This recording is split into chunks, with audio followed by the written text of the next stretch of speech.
이번에는 말씀을 통해서 하나님이 나를 만드신 목적, 당신의 형상으로 우리를 만드신 목적이 뭔가, 하나님을 사랑하고 사랑받으면서 행복하게 살 수 있는 존재로 만드셨다. 그래서 우리가 사람답게 사는 것은 하나님을 사랑하고 이웃을 사랑하고 사는 거다. 행복하게 사는 것을 하나님이 제일 원하신다. 이걸 잊지 마시길 바라요. 성경에는 613가지의 율례와 법도 모든 말씀이 기록되어 있지만 그 말씀의 핵심은 십계명이고 그것의 핵심은 하나님을 사랑하라. 그리고 이웃을 사랑하랍니다. 신명기 10장 13절에 그 이유가 뭐냐고 분명히 기록하고 있죠. 너의 행복을 위함이다. 여러분이 행복하기를 주님이 원하십니다. 그러기 위해서는 어떻게 해야 돼요? 사랑하고 사셔야 돼요. 하나님을 사랑하고 사셔야 되고 옆에 있는 사람을 사랑하고 사셔야 됩니다. 그래야 행복할 수 있도록 만들어져 있어요. 사랑을 하지만 하나가 안 되면 불행해지죠. 사랑으로 하나 돼야 행복해지는 겁니다. 하나님은 저와 여러분이 이 땅에서 짧은 인생을 살면서 하나님 사랑, 이웃 사랑하면서 행복하게 살도록 가정과 교회를 만들으셨다 하는 것을 봤습니다. 우리를 당신의 형상대로 만든 두 번째 목적이 뭐였죠? 이 세상을 하나님 만드시고 직접 다스리는 것이 아니라 당신의 형상으로 만든 사람을 통해서 만물을 다스리도록 만드셨다. 그래서 창세기 1장 28절 복을 주시며 가라사대 생육하고 번성하고 정복하고 다스리라. 저와 여러분은 다스리고 살아야 될 사명자들이다. 하나님 주신 재능을 가지고 정치, 경제, 사회, 문화, 교육, 예술, 스포츠 어떤 분야든 자기 분야에 나가서 번성하고 그 분야를 정복하고 그래서 그 분야에서 하나님의 뜻을 드러내는 하나님의 영광을 드러내는 삶을 사는 빛과 소금 된 삶을 사는 사명자로 만드셨다. 그래서 우리가 복되게 산다고 하는 것은 이 땅에서 눈에 보이는 물질을 많이 걷는다. 그건 아니고요. 물질의 축복도 있지만 진짜 복은 뭐예요? 자기 주신 재능대로 자기 분야에서 하나님의 영광을 드러내고 사는 겁니다. 우리가 자녀들을 키우면서도 그렇게 키우셔야 됩니다. 무조건 의사 되라, 변호사 되라, 무조건 이러면 안 돼요. 그 아이에게 재능을 하나님이 어떤 재능을 주셨는가? 그 재능을 가지고 자기 분야에 나가서 소신껏 그 분야에서 하나님의 영광을 드러내고 사는 것이 인생을 제대로 사는 거예요. 비교하고 경쟁하면 전부 다 실패자가 됩니다. 여러분들 자녀들이 그쪽에 은사가 없는데 재능을 하나님 주지 않았는데 그 없는 재능 쪽으로 아무리 몰아붙여도요. 걔는 성공할 수 있다 없다? 없습니다. 경쟁이 안 됩니다. 왜? 자기 재능이 아니기 때문에. 한쪽으로 몰아붙이면 공부를 잘해서 성공하는 건 3%예요. 97%는 다 실패자가 돼야 돼요. 그러니까 여러분 자녀들 인생을 그렇게 불행하게 만드시면 안 됩니다. 실패자로 만들면 안 돼요. 그러니까 애들이 그 경쟁에서 지면 좌절하고 분노밖에 더 있어요. 그러니까 지금 우울증이 애들이 엄청나게 많이 늘고 있어요, 지금. 애들 이러면 다 정신병자 만드시는 거예요. 그래서 이렇게 이제 분노 범죄가 나오고. 이 아이들이 망가지고 있잖아요. 그러니까 왜 그냥 우리가 욕심에 이끌려서 그렇게 사는 거예요. 여러분 자녀들을 키우실 때도 우리 아이들의 재능이 뭔가 그 재능을 가지고 그 분야에 나가서 복되게 살도록 행복하게 살도록 만들어 주셔야 돼요. 자, 우리는 하나님이 나를 만드신 목적대로 살 때 행복한 겁니다. 그리고 복된 거예요. 그래서 우리는 이 두 가지 복과 행복을 누리고 사는 것이 하나님이 우리에게 원하시는 가장 중요한 목적이다. 꼭 기억하시고, 근데 우리가 그렇게 살려고 할 때 원수 마귀는 우리가 복 대신 저주받게 하고 행복한 대신에 불행하게 만드는 것이 마귀가 하는 일이다. 그 마귀가 우리를 사랑하지 못하고 욕심에 이끌려서 미워하고 시기하고 질투하고 싸우게 만들어요. 그래서 불행하게 만드는 게 마귀가 하는 짓입니다. 여러분들이 복받는 대신에 저주받는 자리에 가도록 만드는 것이 마귀가 하는 일이죠. 그래서 이제 우리가 이번에 그 마귀의 전략을 다 다룰 수가 없어요. 다양한 전략을 갖고 우리를 공격하기 때문에. 그러나 우리가 이 언어 생활 쪽에서 마귀가 어떻게 우리를 저주받게 하는지, 어떻게 우리를 불행하게 하는지에 대해서 말씀을 같이 나눴습니다. 자, 우리가 다시 한번 기억해야 됩니다. 여러분들이 복을 받기 위해서는, 번성하기 위해서는 심는 원리를 가지셔야 됩니다. 그리고 정복하기 위해서는 다스리는 법칙을 배우셔야 됩니다. 그것은 관리의 법칙이라고 그랬어요. 그래서 자기 관리를 철저하게 해야 자기 분야를 정복한다. 하나님이 재능을 주셨지만 자기 관리를 제대로 안 하면 그 재능을 꽃피울 수가 없다. 그래서 자기 관리를 철저하게 해야 되는데 첫째 무슨 관리를 잘하라고 그랬어요? 시간 관리를 철저하게 해야 된다. 하나님이 24시간 우리에게 주셨고 그 24시간을 내가 어떻게 쓰냐에 따라서 인생이 달라진다. 꼭 기억하셔야 됩니다. 시간 관리가 제일 중요합니다. 그 24시간을 어떻게 쓰느냐, 그 다음에 타이밍, 어느 때 무슨 일을 해야 될 땐가를 가리고 때를 맞춰서 일을 할 줄 알아야 된다. 들짐승도 철새들도 때를 따라 움직인다. 때를 못 맞추면 망하는 거예요. 그래서 지금 공부할 때 공부하고 잘 때 자고 쉴 때 쉬고 자기 할 분야를 시간 관리를 잘 하셔야 된다고 할 때 그것은 목표와 방향을 분명히 잡아야 되고 그 다음에 게으르게 살아서는 안 된다고 시간 관리를 철저하게 해야 되고 그리고 타이밍을 잘 맞추는 것을 시간 관리를 잘하는 거라고 말씀을 드렸습니다.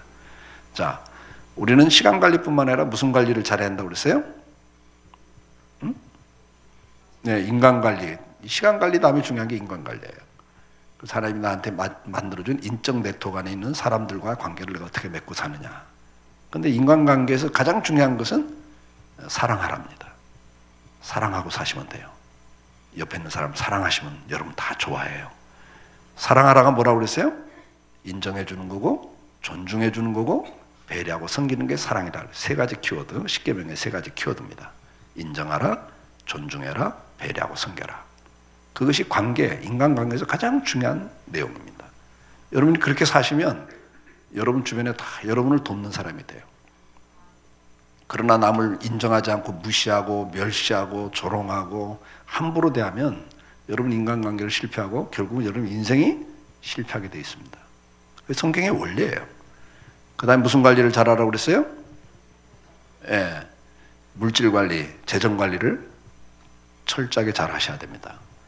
그거 다시 시간은 없으니까 일단 넘어가요. 그리고 신용관리, 약속을 철저하게 지키셔야 됩니다. 그 훈련을 하셔야 돼요. 정말 너희가 손해를 볼 때라도 약속을 지키라고 성경은 가르칩니다. 그걸 자기 관리가 자기 몫이에요. 그 다음에 건강관리. 6가지 관리를 여러분들이 어떻게 하느냐가 앞으로 10년, 20년 후에 여러분 인생을 결정짓습니다. 자기 분야를 정복하고 다스리는 사람이 됐느냐? 그렇지 않고 그냥 하나님 준 재능을 땅에 묻어두고 썩히는 사람이 되느냐는 여러분들이 관리하기 나름이다. 꼭 기억하시면 좋겠습니다. 자, 그런 측면에서 옆에 있는 분에게 한 말씀 하시죠. 평소에 잘 하셔야 됩니다. 평소에 잘 하셔야 돼요. 시간 관리도 잘해야 되고 인간관계 관리도 잘해야 되고 신용관리도 잘해야 되고 물질관리, 재능관리, 건강관리 이 관리를 잘해야 여러분 인생이 결정이 됩니다. 오늘 하루하루를 어떻게 사느냐가 앞으로 10년, 20년에 여러분 인생을 그림으로 나타난다고 그랬어요. 꼭 기억하셔야 될 내용이에요. 하루하루가 하나의 조그만 퍼즐 조각이고 그것이 365개가 모이면 1년이고 그것이 10년 모아지면 10년에 여러분 인생의 그림이 그려지는 거예요. 오늘 하루를 어떻게 사느냐가 앞으로 10년 후에 여러분 인생, 20년의 인생을 그려놓습니다. 어느 날 뭐 복을 주시면 제대로 되겠지? 아니에요. 성경은 철저하게 수고하는 자의 엿새 동안 땀을 일하는 것을 명령하고 있습니다. 자기 관리를 잘 할 수 있기를 축복해요. 자, 그런 측면에서 우리가 이제 언어 생활 쪽에서는 저주받는 말과 복받는 말을 이틀 동안 다뤘습니다.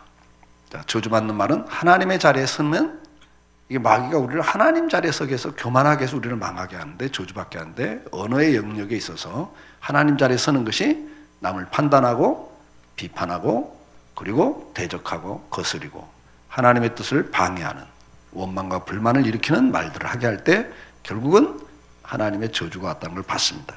반대로 우리가 하나님을 자랑하고 감사하고 찬양할 때 하나님은 함께 하셨고 역사해 주셨고 축복이 왔다는 사실도 봤습니다. 그래서 어저께는 이제 우리가 복받는 말에 대해서 말씀을 나눴고 오늘은 이제 마지막 우리 인간관계에서 이제 주고받을 말들에 대해서 같이 말씀을 나누려고 합니다. 우리는 이제 하나님을 대상으로 해서 말을 하고 살죠. 동시에 우리는 사람을 대상으로 말을 하고 삽니다. 그러면 이제 우리가 사람들 사이에서 해야 될 말과 입 밖에 내서는 안 될 말이 뭐냐? 그 부분에 대해서 우리가 같이 말씀을 나누려고 합니다. 자, 우리가 성경을 보면 같이 읽습니다. 시작. 무릇 더러운 말은 너희 입 밖에도 내지 말고 오직 덕을 세우는 데 소용되는 대로 선한 말을 하여 듣는 자들에게 은혜를 끼치게 하라. 아멘. 자, 여기 보면 더러운 말은 입 밖에 내지 말라고 그랬어요. 베드로전서 3장 10절에서는 악한 말을 입 밖에 내지 말라고 그랬고, 그 악한 말이 대표적인 것이 하나님을 대적하는 말이었습니다. 근데 우리가 인간관계에서도 더러운 말을 입 밖에 내면 안 돼요.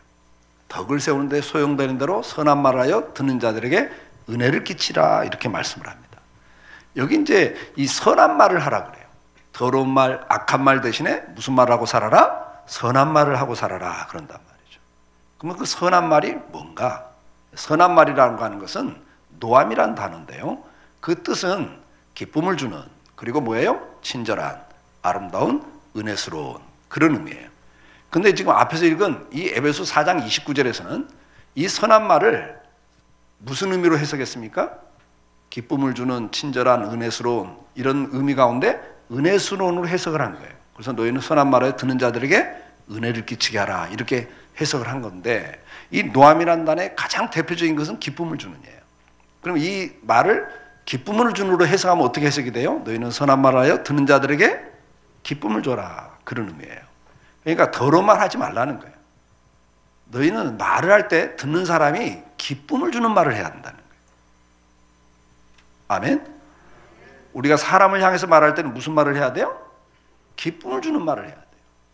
슬픔을 주는 말, 아픔을 주는 말, 고통을 주는 말을 해서는 안 돼요. 낙심을 시키는 말을 해서는 안 돼요. 분노를 일으키는 말을 해서는 안 돼요. 여러분들은 사람을 향해서 말할 때 주님 우리에게 분명히 말해요. 그런 말들, 더러운 말들은 입 밖에 내지 말고 선한 말을 해서 듣는 자들에게 뭘 줘라? 기쁨을 주라고 말씀을 해요. 그리고 실제로 이 선한 말이란, 노함이란 단어가 이렇게 쓰여지고 있어요. 같이 읽습니다.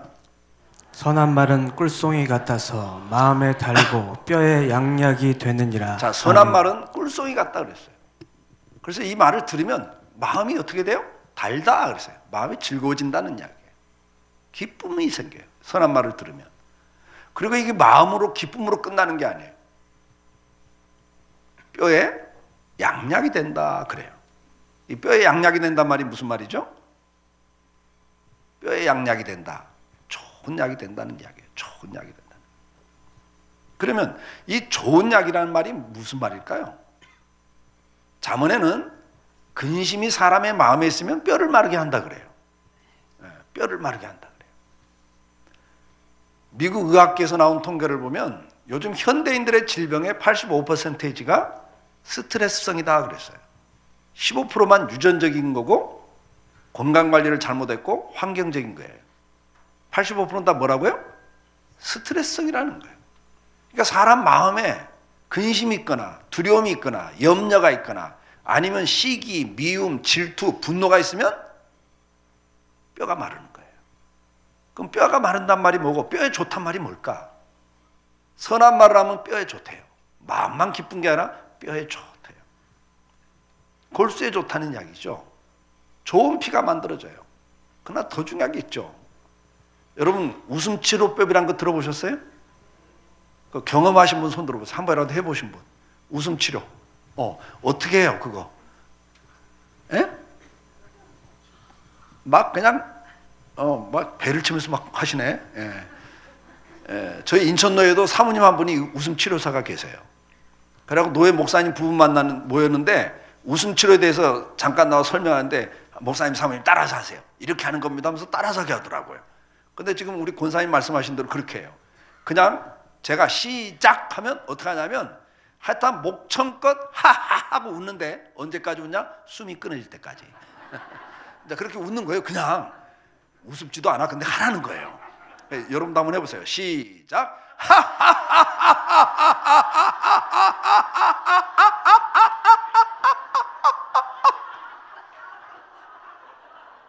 아유, 저도 호흡기가 짧아졌어요. 아유, 기침 나와. 근데 이렇게 하라는 거예요. 근데 문제는 뭐냐면 이렇게 하면 뇌는 내가 즐거워서 웃는 줄 알고 뭘 내놔요? 엔돌핀을 내놓는 거예요. 이게. 뇌는 단순합니다. 아주. 여러분들이 초등학교나 중고등학교 아이들을 키우는 부모님들 그리고 학생들은 집에 가셔서 EBS 방송국에서 나온 다큐가 있어요. 욕이 미치는 해악인가 그래요. 그걸 꼭 보셔야 돼요. 요즘 청소년들이 욕을 달고 살거든요. 근데 그걸 실험을 다 해봤는데 욕을 계속하면요 뇌가 다 파괴돼요. 판단 능력, 분별 능력, 위기 대처 능력 다 없어져요. 그래서 정상적인 사회생활을 못해요. 그러니까 이게 단순한 이야기가 아니라 언어가 여러분 뇌를 지배한단 말이에요. 이해가 되세요? 꼭 보셔야 돼요. 그리고 이 뇌는 말이죠. 내가 웃으면 기뻐서 웃는 줄 알고 엔돌핀이 나오는 거예요. 그럼 엔돌핀은 결국은 좋은 호르몬이에요. 우리의 건강을 회복시키죠. 암세포를 죽이죠. 근데 이 엔돌핀보다도 1200배인가 강력한 좋은 호르몬이 있어요. 무슨 호르몬이에요? 네, 다이돌핀. 근데 이건 언제 나오죠? 이 다이돌핀은 언제 나와요? 기쁠 때 나온 게 아니고 이것은 감동을 받을 때. 뭐 할 때? 감동을 받을 때 나오는 호르몬이 있어요. 이것이 엔돌핀보다 1200배인가 강력하다고 그래요. 이건 암세포 막 죽여버립니다, 그냥. 옆에 있는 분에게 한 말씀 하세요. 참 복 받으셨네요. 아니 그냥 뭐 따라서 하기는 좀 뭘 복 받는지도 모르고. 예. 왜 복 받았어요? 여러분 예수 믿는 사람처럼 감동을 자주 받는 사람들이 없습니다. 이 세상에 이렇게 감동받을 일이 없어요. 근데 우리는 찬송하다도 감동이 와야 하나요? 기도하다도 감동이 돼야 안 돼요. 말씀 듣다가도 감동이 오잖아요. 그러니까 주일 낮 예배 드리고 저녁 오후 예배 드리고 수예배 드리고 금요 철야하고 새벽 기도 나오고 구역 예배 드려봐요. 일주일에 하루에 한두 번을 예배를 드리면 그 시간을 통해서 성령은 우리에게 감동을 하신단 말이에요. 그러니까 매일 다이돌핀이 나와. 예수 제대로 믿으면. 주일 낮 예배 한 번 드리는 사람은 일주일에 한 번이고 그것도 일주일에 한 번 나와서 감동이 잘 안 돼요. 원래 은혜라는 게. 그러니까 우리 예수 믿는 것 자체가 복입니다, 여러분. 그러니까 성경은 그 이야기를 하는 거예요. 선한 말을 하면 마음이 즐겁고 그 다음에는 건강이 좋아지는 거예요. 우리 한국의학계에서 나온 통계는 정상적인 부부 생활하는 부인하고 남편이 바람을 핀 부인을 이렇게 조사해 보니까 남편이 바람을 핀 부인이 암 발생률이 8배가 높게 나오는 거예요. 배신감, 분노, 그 다음에 좌절감 이런 것들이 그냥 들어오면 우리 뼈를 마르게 해요. 다시 말해서 안 좋은 호르몬이 나와요. 그리고 결국은 건강이 악화되죠. 면역력이 약해져요. 그래서 결국은 병이 걸리는 거예요. 성경은 이야기를 이미 하고 있어요. 웃음치료법이라는 게 이제 근자에 발견한 거지만 성경은 이미 이야기를 하고 있는 거예요. 몇천 년 전부터 이야기를 했어요. 선한 말하면 마음이 즐겁고 그 마음이 즐거워지면 뼈에 좋은 약이 되느니라. 아멘? 아멘? 그러니까 미안한 이야기지만 몇백만 원짜리 보약 먹을 필요 있다 없다? 없어요. 없습니다, 여러분. 한의사한테 미안하지만 없어요. 예수 제대로 믿고 선한 말을 매일 해보세요, 여러분. 여러분 인생이 바뀌어버립니다. 이 선한 말이 뭔가를 그래서 우리가 알아야 된단 말이에요. 여기 보니까 선한 말은 마음을 즐겁게 한다 그랬어요. 그러니까 성경은 이 선한 말에 대해서 계속 이런 이야기를 하는 거예요. 선한 말은 마음을 즐겁게 한다. 자, 그럼 여러분 기쁨을 주는 말이 선한 말인데 무슨 말을 들을 때 기분이 좋으세요? 여러분들 어떤 말을 들을 때 기분이 좋으냐고, 기쁨이 생기냐고요. 네, 대표적인 게 맞아요. 칭찬이에요. 칭찬이 우리를 기쁘게 하는 선한 말의 대표적인 말입니다. 행복을 주는 말의 가장 대표적인 말이 뭐냐? 칭찬입니다. 칭찬이라고 하는 것은 어떤 말이냐? 인정해 주는 말이에요. 상대의 잘하는 점, 좋은 점을 인정해 주는 말이 칭찬입니다. 그럼 이 칭찬이라고 하는 것은 상대를 인정해 주는 말인데 우리는 인정받을 때 기쁨이 생기는 거예요. 맞죠? 그러면 이 인생을 행복하게 해주는 말이 대표적인 게 칭찬입니다. 왜? 이 말은 인정을 받는 말이기 때문에 기쁨이 있는 거예요. 그러면 반대로 우리 인생을 불행하게 하는 말, 가슴 아프게 하는 말이 뭐겠어요? 이 인정해 주는 말 반대말이니까. 예, 무시하고 멸시하는 말입니다. 그래서 사람이 부부지간에도 무시와 멸시를 당하면 그건 한이 맺혀요. 평생 지워지지 않는 상처가 될 수가 있어요. 미국에서는 이런 통계가 많이 나와 있습니다. 교도소의 흉악범들을 조사해 봤는데 95%가 어릴 때, 거기는 이제 편부가 많잖아요. 막 어린 나이에 임신해갖고 애 낳고 그러다 보면 이제 뭐 같이 안 살고 그래서 이제 혼자 키우고 아니면 할아버지 할머니 키우는데, 애들이 어릴 때 이런 말을 듣고 자란 애들이라는 거예요. 난 너 때문에 내 인생 망했어. 네가 왜 태어나고 내 인생에 발목을 잡냐? 아휴, 꼴도 보기 싫어.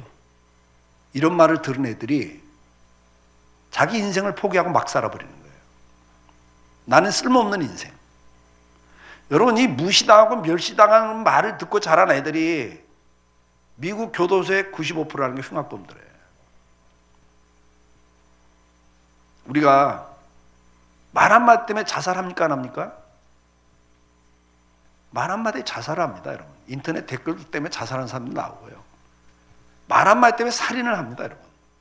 이 무시와 멸시를 당하는 말을 들으면 화가 나고 기쁨이 생기는 게 아니라 분노가 생기고 좌절이 생기는 거예요, 여러분. 그래서 결국은 뭐예요? 자살도 하고 살인도 하고 불도 지르고 인생을 포기하고 막 살아버리기도 하는 거예요. 옛날에 마카파 있었죠. 그들이 다 뭐예요? 어릴 때부터 무시당하고 멸시당하고 큰 아이들이에요. 그래서 있는 사람만 보면 분노가 생기는 거예요. 그래서 있는 사람, 고급 승용차 탄 사람 납치에다가 토막내서 불에 태우고, 그런 남의 인생을 이렇게 불행하게 하는 말이 무슨 말이라고요? 무시하고 멸시하는 말들이에요. 근데 우리는 하루를 살면서도 남 무시하고 멸시하는 말들을 종종 하죠. 자, 우리는 기억해야 됩니다. 잠언 17장 5절을 같이 읽습니다. 가난한 자를 조롱하는 자는 이를 지으신 조물주를 멸시하는 자요. 아멘. 여러분 옆에 있는 사람들을 누가 만드셨습니까? 하나님 만드셨고 하나님 형상으로 지음받은 자들입니다. 그렇기 때문에 여러분 옆에 있는 사람을 무시하면, 여러분 옆에 있는 사람들이 못 배웠다고, 가난하다고, 병들었다고 무시하고 조롱하면 그것은 그를 지으신 하나님을 멸시하는 죄라고 성경은 설명을 하고 있습니다. 여러분 기억하셔야 돼요. 우리는 사람에 대해서 주님이 계속 하신 말씀을 기억해야 됩니다. 너 옆에 있는 적은 소자가 누굽니까? 바로 이 사회에서 소외당한 자들, 무시당하고 멸시당하고 사는 사람들입니다. 그런 사람 하나에게 하는 것이 곧 내게 한 거라고 주님 말씀하셨어요. 우리는 그런데 너무 남을 무시합니다. 요즘에는 정말 너무 심각한 것 같아요. 아파트에서도 평수를 가지고 애들이 따져요. 누구 때문에 그래? 부모들이 그러니까 그러는 거죠.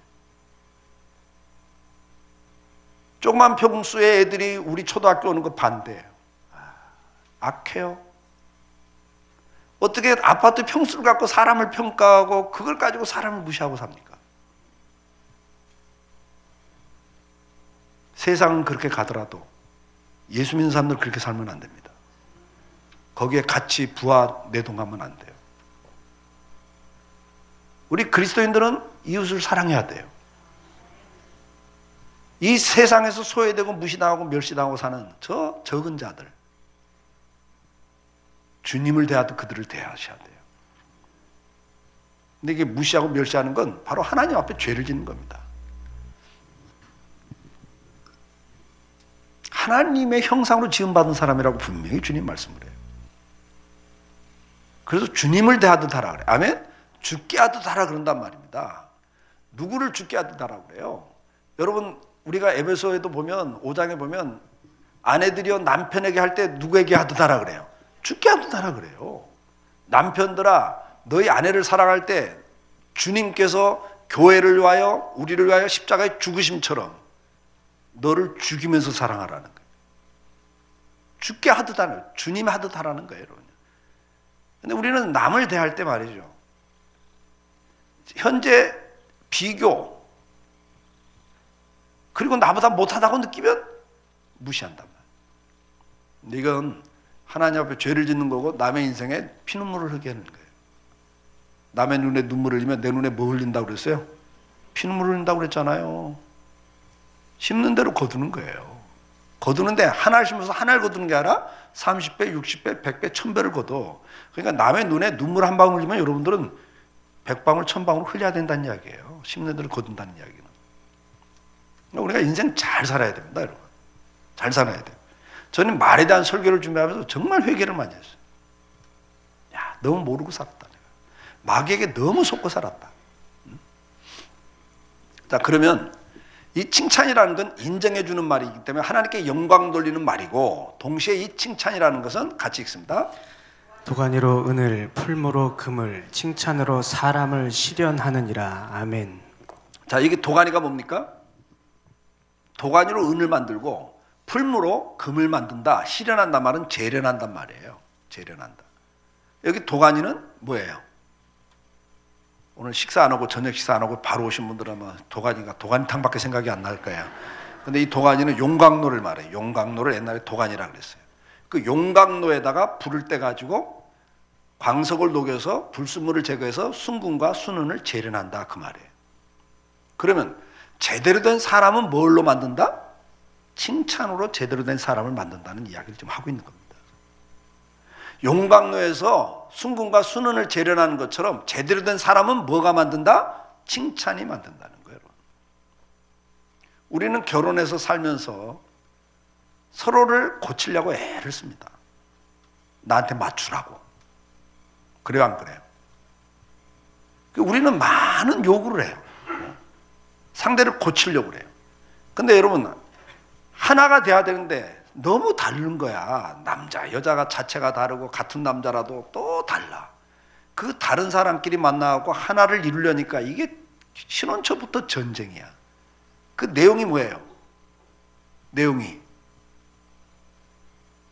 나한테 맞추라는 거죠. 그러니까 상대를 고치려고 그래요.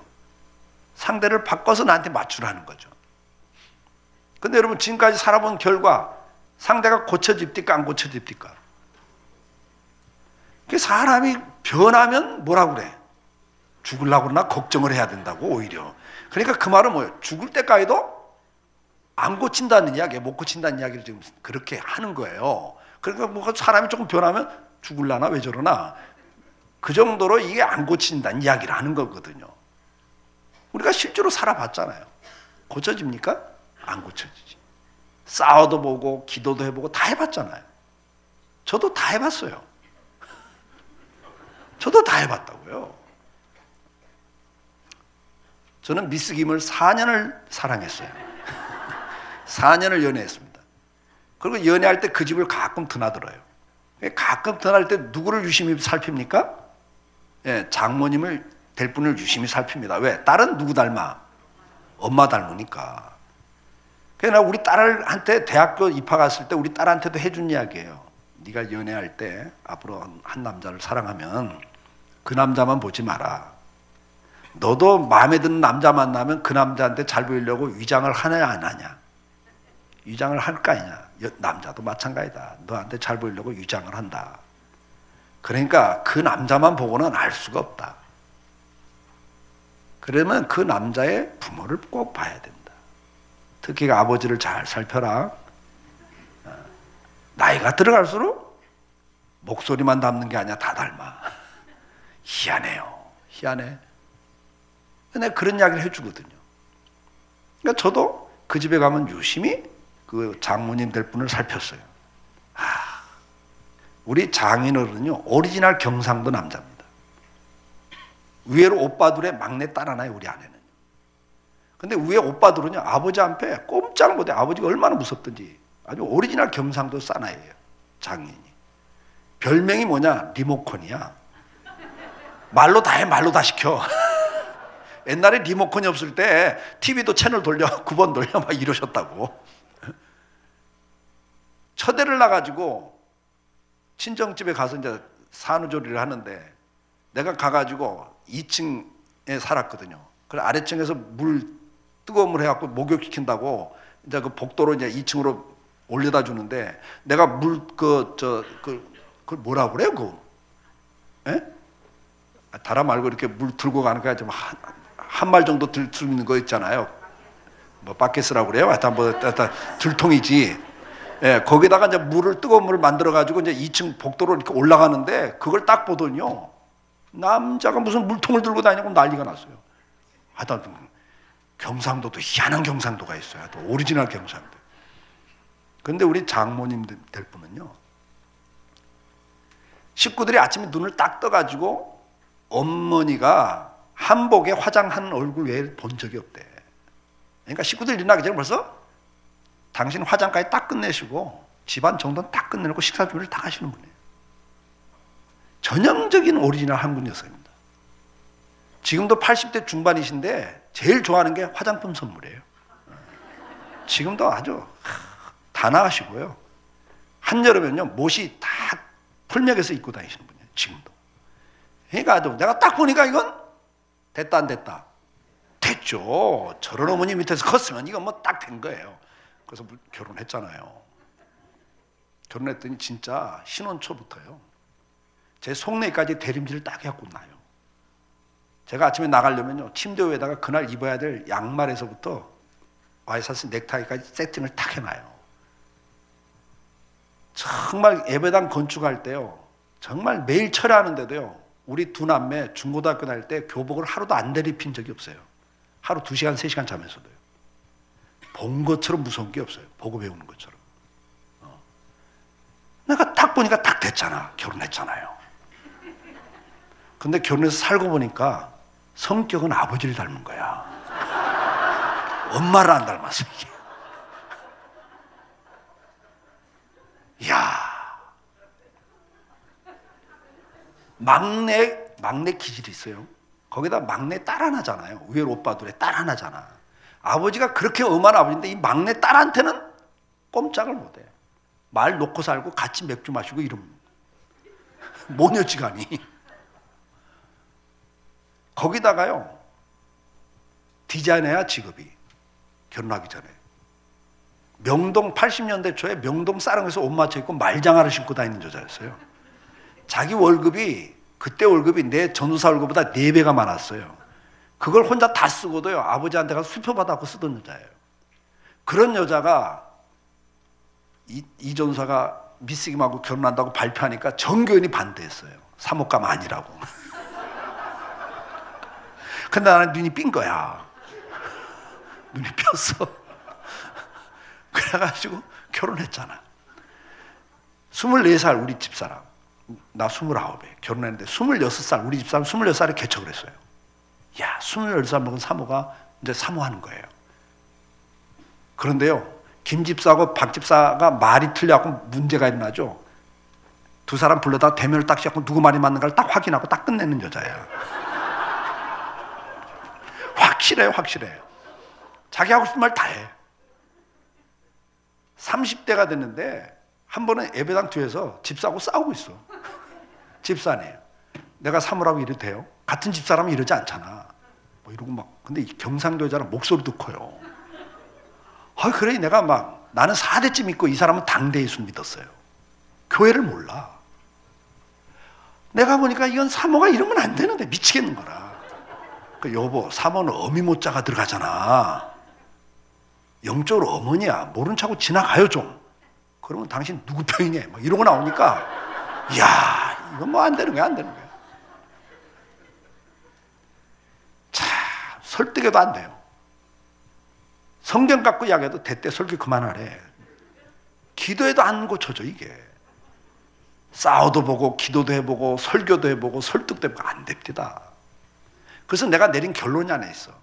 따라서 하세요. 여자는 사탄보다 더 무섭다. 이게 내가 내린 결론이요. 여자는 사탄보다 더 무서워.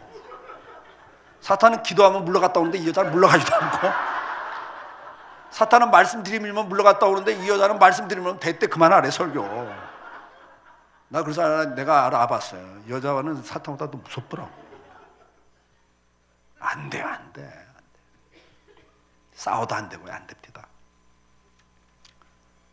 송기론 목사님 쓴 책에 보면 이런 이야기가 있습니다.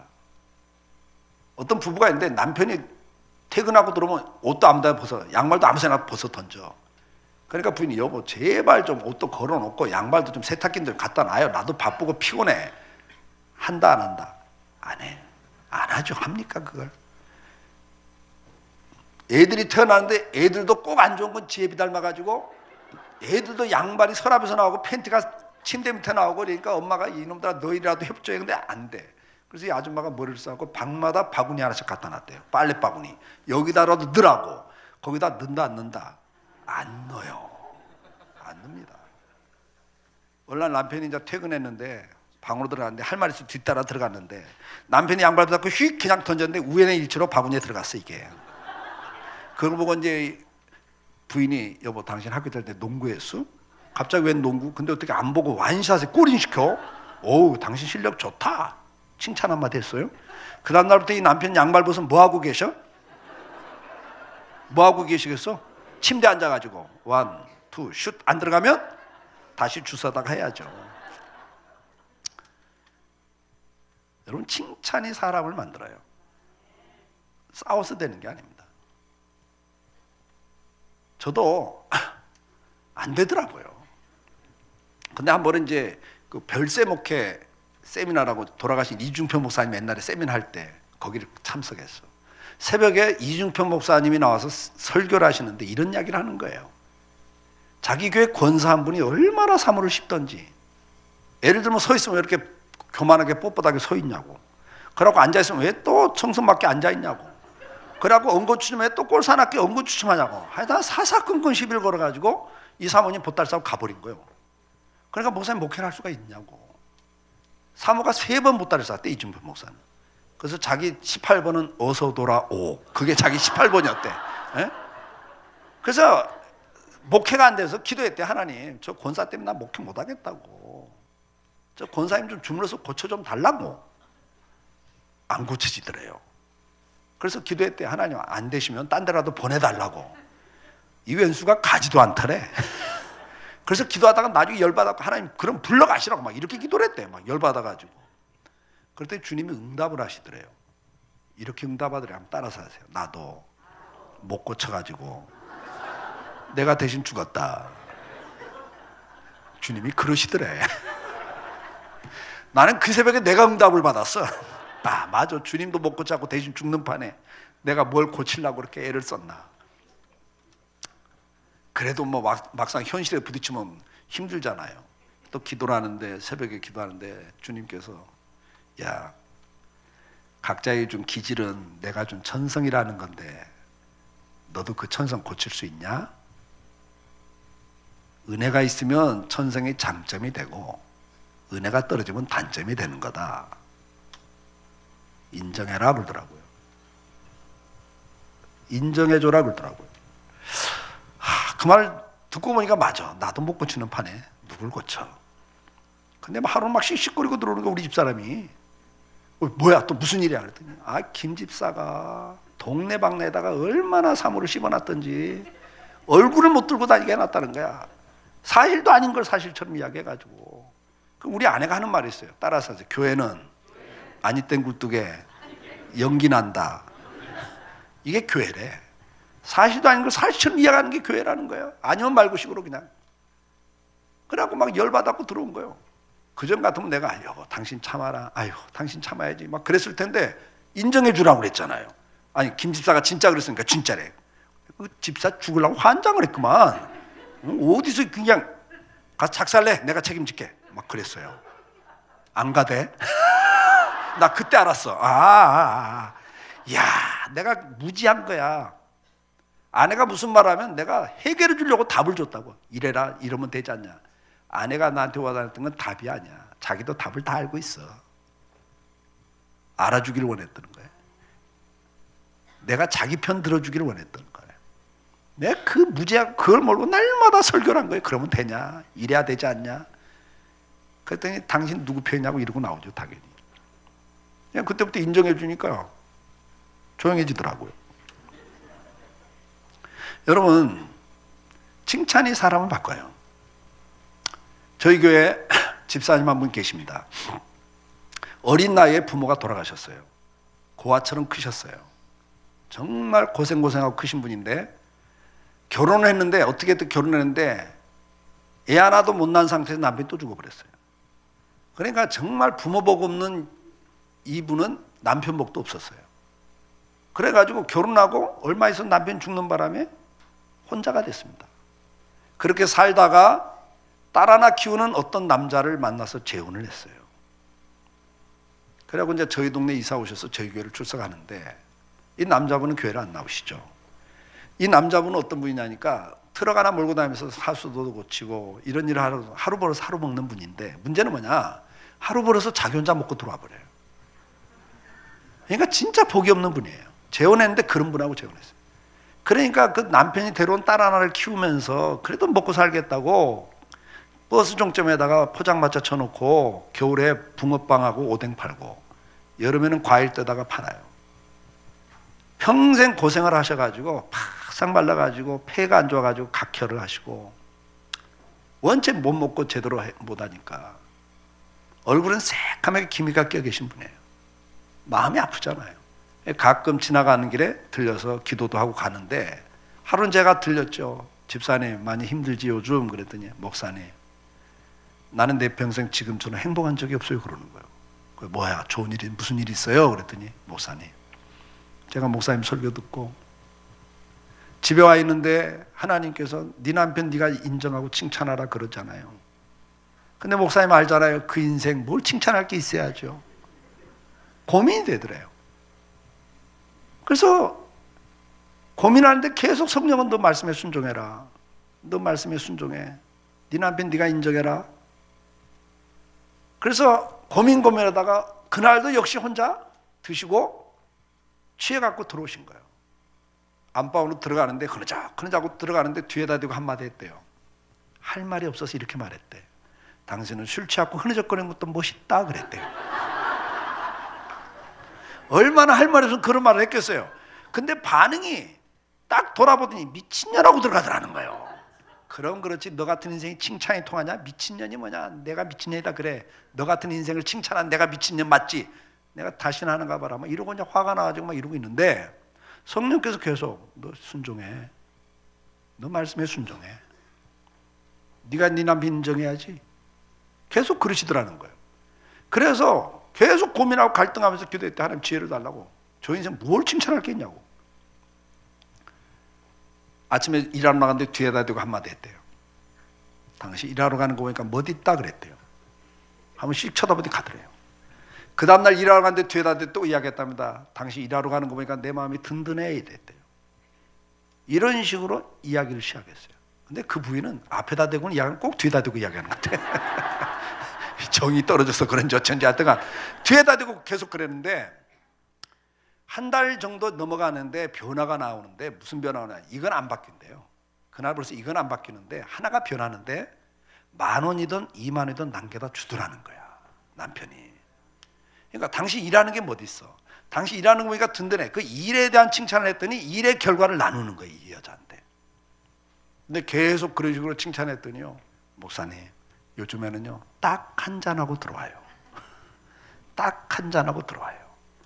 그리고요 여기 나와가지고 밤 10시에 포장 치고 들어갈 때요 나와서 그 추운데 겨울에 나와가지고 일 일찍 끝나고 와가지고 거기서 도와주고 밤 10시면 포장을 자기가 다 치고 목사님 나 팔짱 끼고 들어가요 그러더라고. 그러면서 목사님 내 평생 이렇게 행복한 적 없어요 이러는 거예요. 사랑하는 여러분 칭찬이 사람을 바꿔요. 저희 여집사님이 있어요. 이런 간증이 우리에겐 참 많습니다. 남편이 우리나라 최고의 대학을 나온 분이에요. 교수가 꿈이셨대요. 근데 교수가 안 됐어요. 거기에 너무 큰 상처를 받으신 거예요. 실력이 있어도 교수가 못 되는 이 더러운 대한민국. 금맥, 인맥 없이는 교수가 못 되는 이 더러운 나라. 이런 상처를 받아버린 거예요. 그래서 두문불출하시는 거예요. 아무 데도 안 나가고 아무도 안 만나요. 너무 큰 상처를 받은 거예요. 한 1년을 그렇게 지나가는데 어느 날 무슨 말 한마디 했더니 너까지 나를 무시해 그러면서 폭력이 시작되더래요. 내가 어떻게 알아? 우리 집사님이 간증을 하니까 내가 알죠. 경제적으로 어려운 건 참겠대요. 자기가 애들 가르치고 막 이러고서 사는데 그건 내가 참겠는데 맞고는 못 살겠더래요. 내 자존감이 무너지고 그건 못 참겠더래요. 그래서 이혼을 결심했다는 거예요. 그런데 이 설교를 들은 거예요. 그분도 성령께서 계속 너 하나님께 순종해, 말씀에 순종해, 너 네 남편 네가 인정해라 그러더라는 거예요. 이분도. 그런데 하나님 인격 파탄자 아닙니까? 뭘 칭찬합니까? 근데 너 순종해라, 말씀에 순종해라 계속 그러시니까 이 부인도 괴로워가지고 기도했대. 하나님 뭘 칭찬하냐고 도대체. 근데 그날도 소파에 앉아 책을 보고 있더래요. 그러니까 집에서 책을 보는 거야, 학자니까. 그전엔 그거 보면 열받죠. 근데 그날은 그랬대요. 당신은 책 보고 있을 때 참 멋있어. 그러고는 후다닥 건너방으로 뛰었대요. 또 책 날로 할까 싶어가지고 조용하더래요. 가슴이 콘당콘당 하는데 또 기도했대. 하나님 나 어떻게 칭찬하냐고, 지혜를 달라고. 아침 식탁에 앉아서 밥을 먹으면서 이렇게 이야기했답니다. 나는 대한민국이 싫어 그랬대요. 쳐다보더래요. 내가 볼 때 당신은 정말 실력 있는 학자인데 당신 같은 사람이 교수 못 되는 이 한국 사회 난 싫어.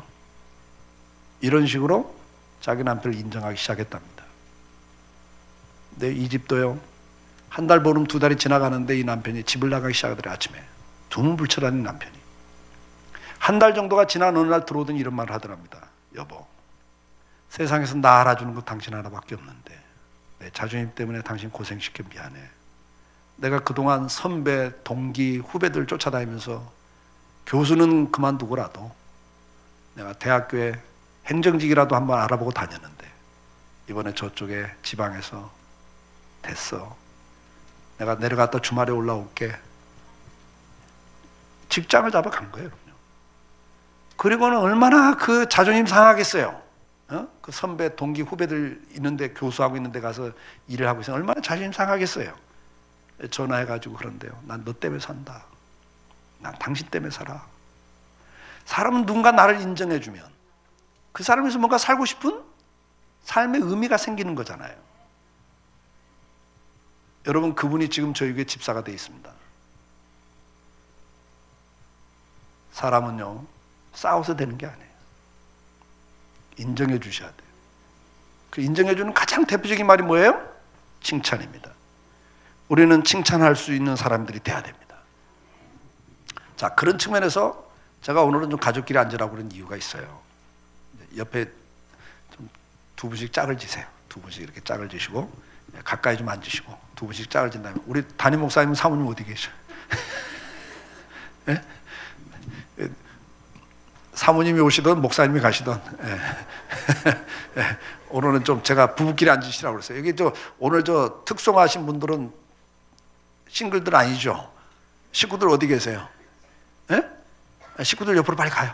괜찮아. 지금 이동. 아까 내가 말씀드리니까 깜빡해서 나도. 자, 식구들 옆으로 가고 사모님도 앞으로 나오시든. 예. 목사님 맨 앞에 앉아 계시니까 사모님이 나오시죠. 우리 장로님들도 짝꿍 찾아가세요. 예.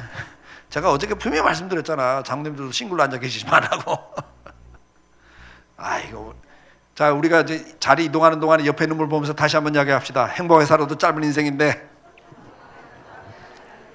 아등바등하지 마시고 아웅다웅하지 맙시다. 아멘. 예. 자, 빨리 옮겨주세요. 고맙습니다. 예, 앞으로들 나오세요. 앞으로들 나오고. 자, 가족끼리 좀 앉아주시고 자녀들 오신 분들은 자녀들끼리, 그리고 가족이 못 오신 분들은 그냥 교인들하고 두 분씩 짝을 지세요. 예, 괜찮아요. 예, 고맙습니다. 예, 감사합니다. 예, 예. 자, 같이들 앉으시고요. 예, 고맙습니다. 우리나라 사람들은 말이죠, 이 표현을 잘 못해요. 유교 문화에서 자라가지고 이 동양 문화는 은유 문화입니다. 자기 감정이나 생각을 그대로 다 표현하면 그런 사람 보고 뭐라고 그래요? 경망스럽다 그래요. 이 동양의 정서는 감춰야 돼. 다 드러내면 안 돼요. 그래서 우리는 표현하는 데 익숙하지 않습니다. 예를 들어 부부가 싸웠어. 부부싸움을 했어. 냉전이 시작돼. 며칠 말을 안 해 서로. 그냥 불편해. 그러니까 남편이 나가면서 그래. 여보 오늘 나 퇴근하면 식사나 같이 합시다. 그 말이 무슨 말이요? 이제 화해하자 그 말이에요. 그럼 부인 기다리고 있었어? 안 기다리고 있었어요? 기다리고 있었어. 그러면 알았어요. 잘 다녀오세요. 그런 부인 봤어요? 그런 부인 봤냐고. 여자는 희한해요. 기다려놓고도요. 오늘 갔다 와 식사나 합시다 하고 됐네요 하면 꼭 튕겨. 하다 희한해. 기다려놓고도. 그런 것도 기다려요. 또 그래놓고. 그러면 이제 못 이기고 따라 나가. 그러고 분위기인데 가서 밥 먹으면서 풀려고 이야기하다 더 싸고 들어와.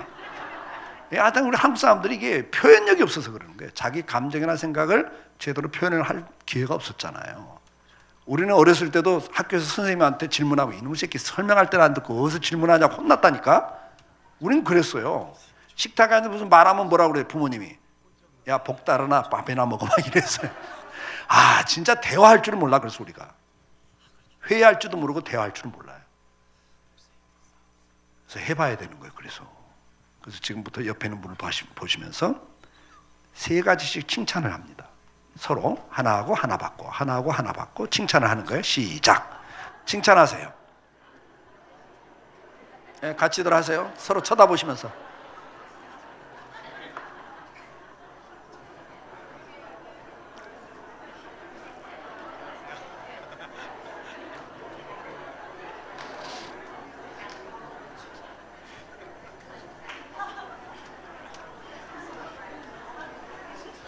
네, 3가지씩 하셔요. 쳐다보고 서로. 칭찬을 하셔요. 칭찬을. 벌써 다 끝나셨어요?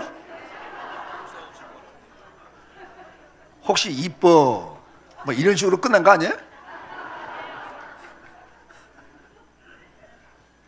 제가 이렇게 가는 교회마다 이거 해보면 증상이 비슷하게 나옵니다. 첫째 증상이 뭐냐? 몸을 틀어. 쑥스러워가지고 막 이래. 또 2번째 3가지 하는데도 고민하고 쳐다보고 있는 사람들이 많아. 3가지를 못해요. 그런 분들이 많아. 근데 우리가 성경에 보면요 칭찬을 참 많이 하고 있습니다. 아가서를 보면요 술람미 여인과 솔로몬이 칭찬하는데 이건 여자가 남자를 칭찬하는 제목들인데요. 한번 제목만 읽어볼까요? 사랑, 이름, 소중함, 뛰어난 점, 리더십, 다정함, 친절한 말, 건강, 어여쁨, 외모, 피부 색깔, 머리, 머리털, 눈, 뺨, 입, 입술, 손, 다리. 이걸 칭찬해요. 근데 남자가 여자를 칭찬하는 건 이거보다 배가 많아. 같이 한번 읽어봅니다. 사랑, 순결함, 목소리, 냄새, 의복, 부모에게 귀중히 여김을 받음, 다른 사람에게 받는 칭찬, 부모, 고결함, 순전함, 인품, 우아함, 아름다움, 고움, 어여쁨, 얼굴, 키, 머리, 머리털, 눈, 코, 콧김, 뺨, 입, 입안, 입술, 치아, 목, 유방, 배꼽, 허리, 넓적다리, 발. 세상에요 배꼽을 칭찬하는 건 성령밖에 없습니다. 이 탯줄 자른 흉터를 이렇게 칭찬해요. 남편들이 같이 오신 분은 아내를 보면서 따라서 하세요. 당신의 배꼽은, 목사님도 하세요. 당신의 배꼽은 붉은 포도주가 담긴 둥근 장과 같습니다. 둥근 장과 같습니다. 이렇게 칭찬해요. 이게 칭찬이요. 그냥 이뻐 그러면 안 되는 거예요. 뭐가 어떻게 예쁘다. 이 부사와 형용사가 들어가야 되는 거예요. 아시겠죠? 답을 많이 봤으니까 다시 한번 칭찬을 합니다. 한 가지씩만 해봐. 머리 아프시니까 한 가지만. 근데 그냥 이뻐 그러면 안 돼요. 네. 어디가 어떻고 어떻고 하면서 이렇게 표현을 하셔야 돼요. 네. 시작 해보세요. 서로 한 가지씩만.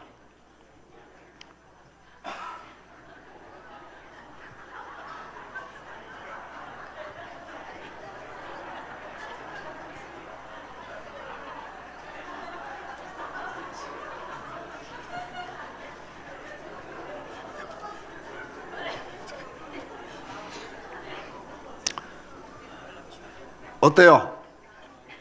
기분이 좋아 안 좋아요? 좋잖아요. 주님은 날마다 이걸 하라는 거예요. 안 좋아요?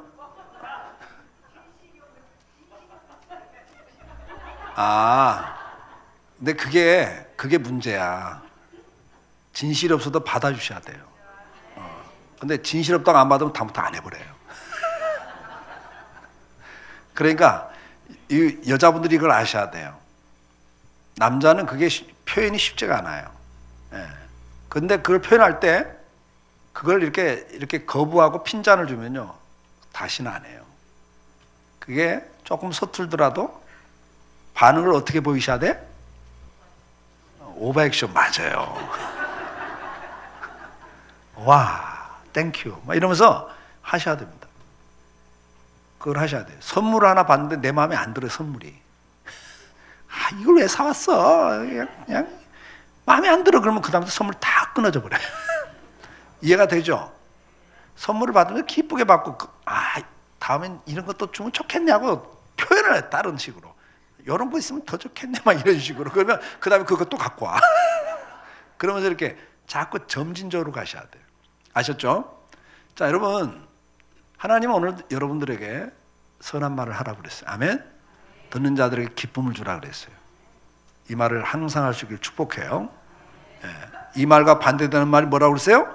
무시하고 멸시하는 말을 하시면 안 돼요. 부부지간에, 부모 자녀간에, 형제간에 남을 무시하고 멸시하는 말은 입 밖에 내면 안 됩니다.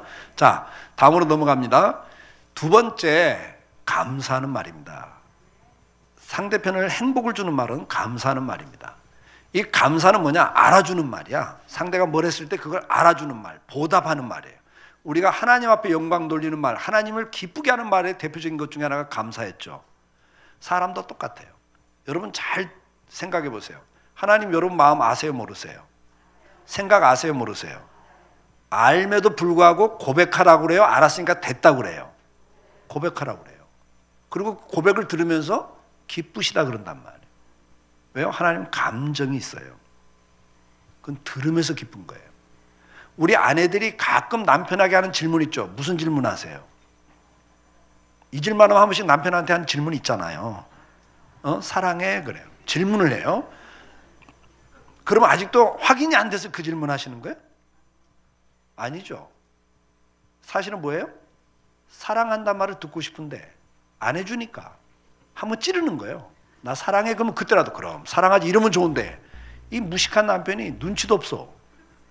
나이가 몇 살인데 사랑 탈핵냐 막 이러고 나오면 살 맛이 난다 안 난다? 안 나는 거예요, 여러분요.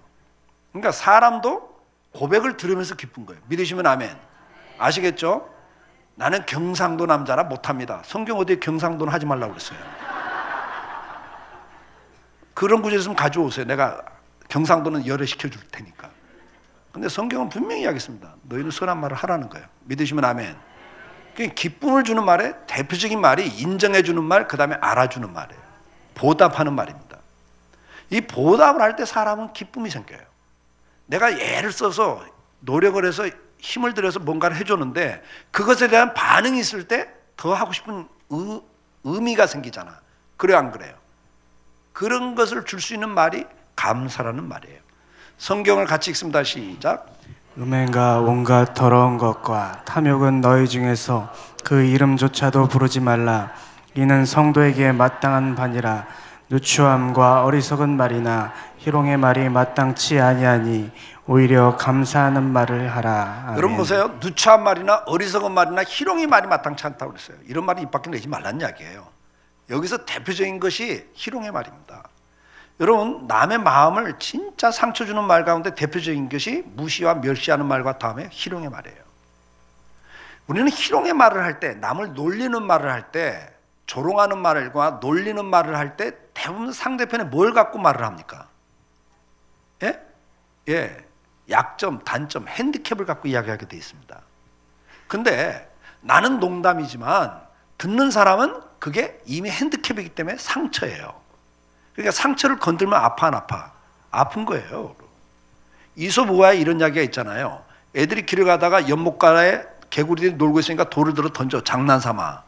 애들은 장난이에요. 근데 개구리 입장은요, 맞으면 죽냐 사냐 문제 이게. 그러니까 나는 농담이라고 던지는 말이지만 듣는 사람은 절대 그게 농담이 아니에요. 왜? 우리가 대부분 농담을 할 때 상대편의 뭐 키든 외모든 성격이든 뭐 환경이든 어떤 그런 핸디캡을 가지고 던지기 때문에 그 사람은 아픈 거예요. 예를 들어서 탈골이 돼갖고 어깨가 지금 탈골이 돼갖고 조심스럽게 길을 가고 있는데 5년 만에 만난 친구를 만났어. 야, 반갑다 할 때 한 대 툭 쳤어. 그럼 나는 어떻게 돼요? 이건 타고 대고 조심스럽게 한 대 툭 쳤다고 그냥 장난삼아 반갑다고 한 대 쳤어. 막 세게 때린 게 아니라 툭 쳐도 나는 윽하고 주저앉아야 된다고. 그걸 보더니 뭐 이렇게 엄살이 세냐고 한 대 더 때리면요. 이건 졸도예요, 여러분요. 농담이라고 했는데 그 사람은 예민한 반응을 보이게 됐어요. 아프니까. 그걸 보고는 농담도 못 받아는 쫌팽이라고 말이야. 상종도 못 하겠다. 이렇게 한마디 더 하면 이 사람 죽이는 거 아니에요?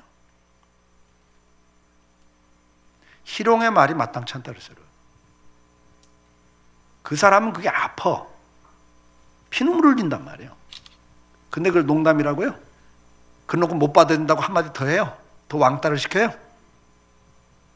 여러분, 그러고는 여러분 인생에 축복이 없습니다. 이런 말은 입 밖에 내시면 안 돼요. 아시겠죠? 도리어 무슨 말을 하고 살아라? 감사하는 말을 하고 살아라고 했어요. 감사하는 말을. 여러분, 이 감사하는 말은 우리가 조건을 따지기 때문에 감사가 적은 거예요. 우리가 부부지간에도 조건을 따집니다. 부부지간에도 내가 공부 때 이야기했습니다마는 노릇을 요구해요. 남편 노릇, 아내 노릇을 요구합니다. 부모 노릇, 자식 노릇을 요구해요. 그러면 여러분 보세요.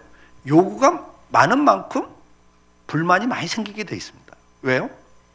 여러분 요구를 충족시킬 인생이 있다 없다? 없습니다. 어떤 사람도 상대의 요구를 다 충족시킬 인생은 없어요. 그럼 결국은 요구가 많으면 많은 만큼 상대가 충족을 못 시키니까 내게는 뭐가 생겨요? 불만이 생기죠. 불만이 쌓이면 그게 튀어나오는 게 불평이 돼서 튀어나와요. 그러면 관계가 벌써 이제 깨지기 시작하는 거예요.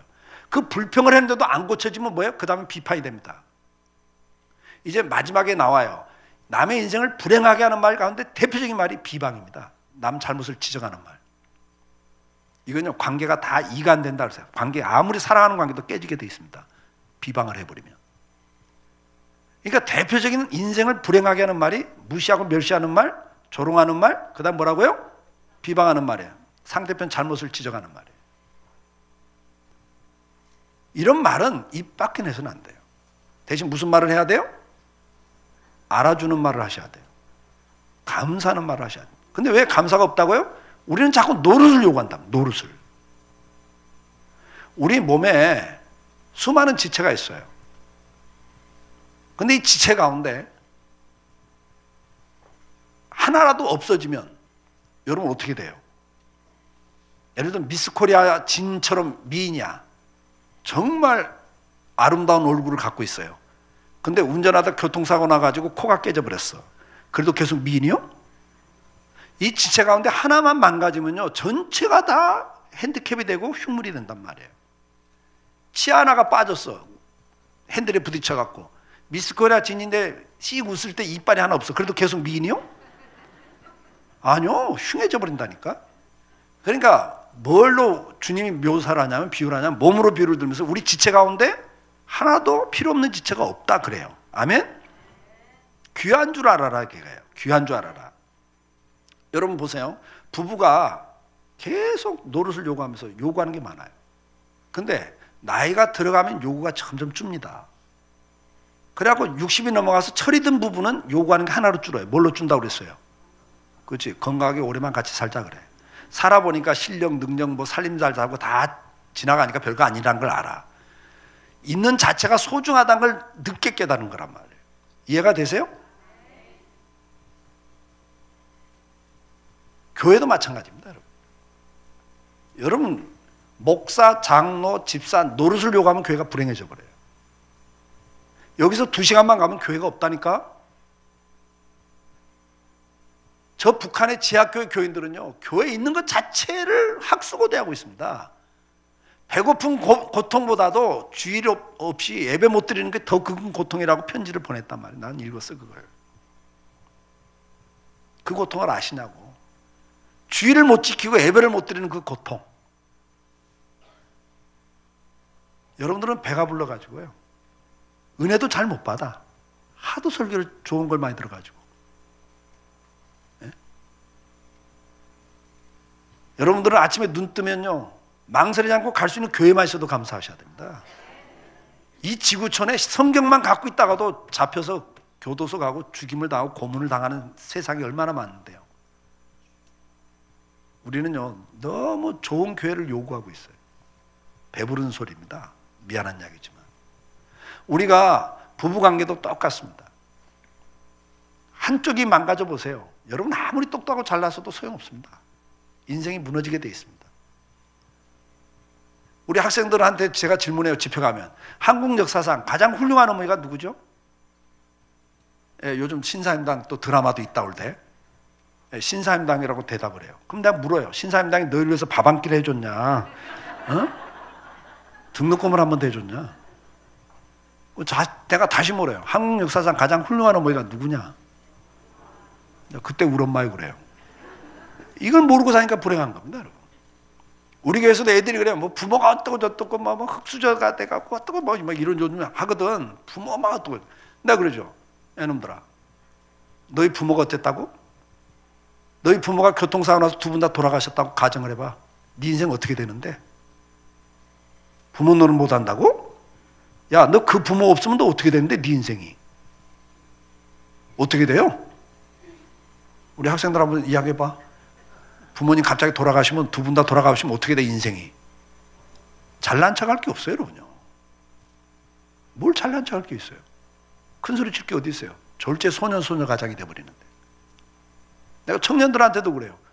너 부모 없어 봐라. 너 결혼할 때 점수 무조건 깎여. 좋은 집안일수록 부모 없다 그러면 다시 결혼 생각해. 이해가 되세요? 있는 것 자체가 귀한 거예요. 있는 것 자체가 귀한 겁니다. 제가 애를 때 그런 예를 들잖아요. 시신경이 마비돼갖고 앞이 안 보이는 거다고, 안구가 파열돼갖고 앞을 못 봐. 둘 중에 하나 택하라면 여러분 어떤 거 택하겠어요? 뭐 어차피 안 못 보니까 안구 깨지고 없어도 괜찮아요? 보기가 흉해요. 있는 게 낫다니까.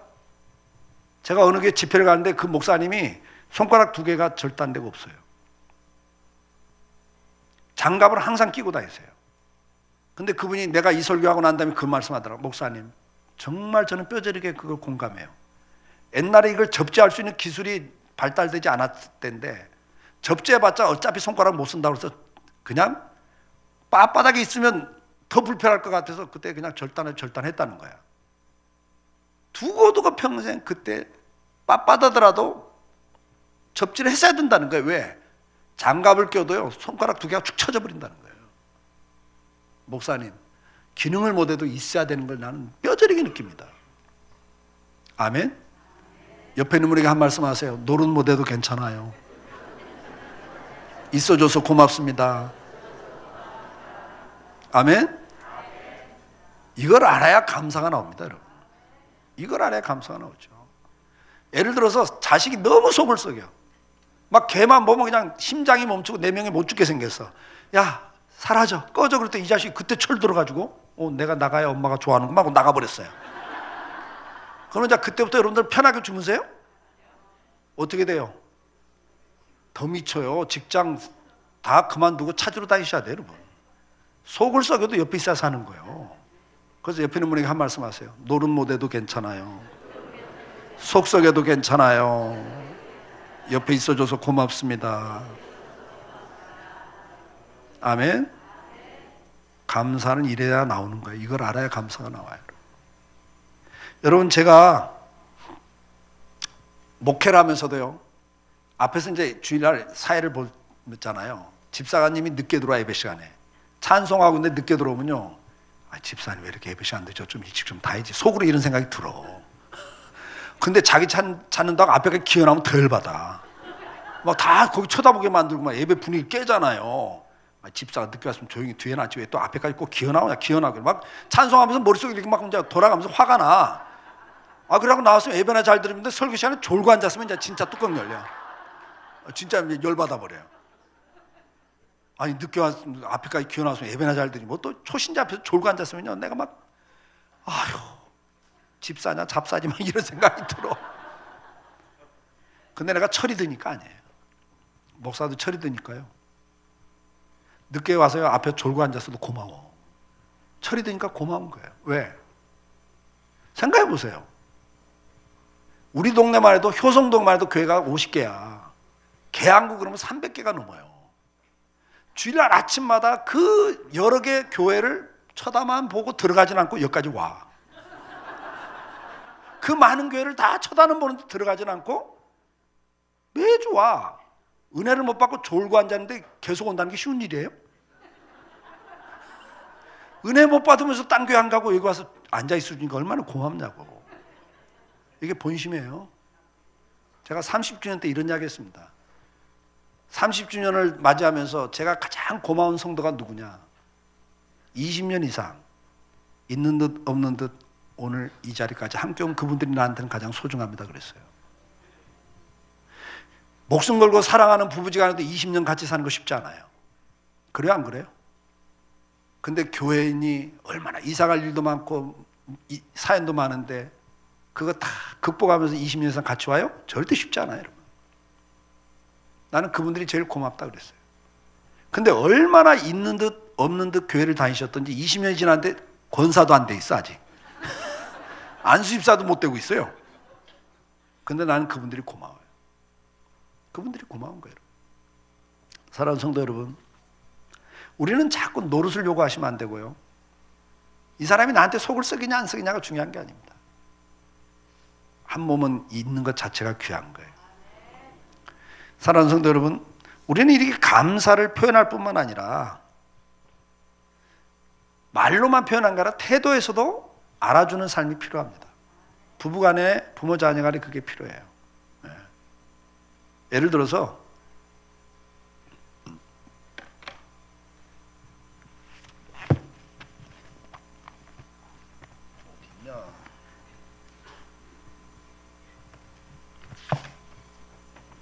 저희 아내가 꽂아놓은 건데요. 이리저리 바쁜 시간을 보내고 책상에 앉아 문득 당신이 생각나서 무작정 한번 적어보기로 했습니다. 어저께 헤어졌는데 벌써 많이 보고 싶어지는데 가려 열고 당신 기분 좋지? 끝났어요. 조금 내려가서 책상 여러 군데 누워있는 사진 속에서 여전히 나를 쳐다보고 웃는 당신. 항상 너그럽고 다정하며 넉넉하고 편안한 때로는 멋진 중년의 남성으로 가슴 설레게 다가오는 당신은 언제나 나에게 좋은 사람이 났어요. 이게 아니 박수 받을 일이에요? 부부라는 건 말뿐만 아니라 이렇게 표현도 하셔야 돼요. 그렇죠? 표현을 하셔야 됩니다. 저도 표현을 하거든요. 저도 여러분들 또 인다고 막 가정 분란 일 나면 안 돼요. 이거 보고 또. 예? 저도 지금까지 우리 아내 생일이라든지 결혼기념일에 꽃바구니는 항상 갑니다. 예. 생일에는 그 나이 숫자만큼 장미송이가 가죠. 어느 때는 제가 외국에 집회로 나갔을 때도 있어요.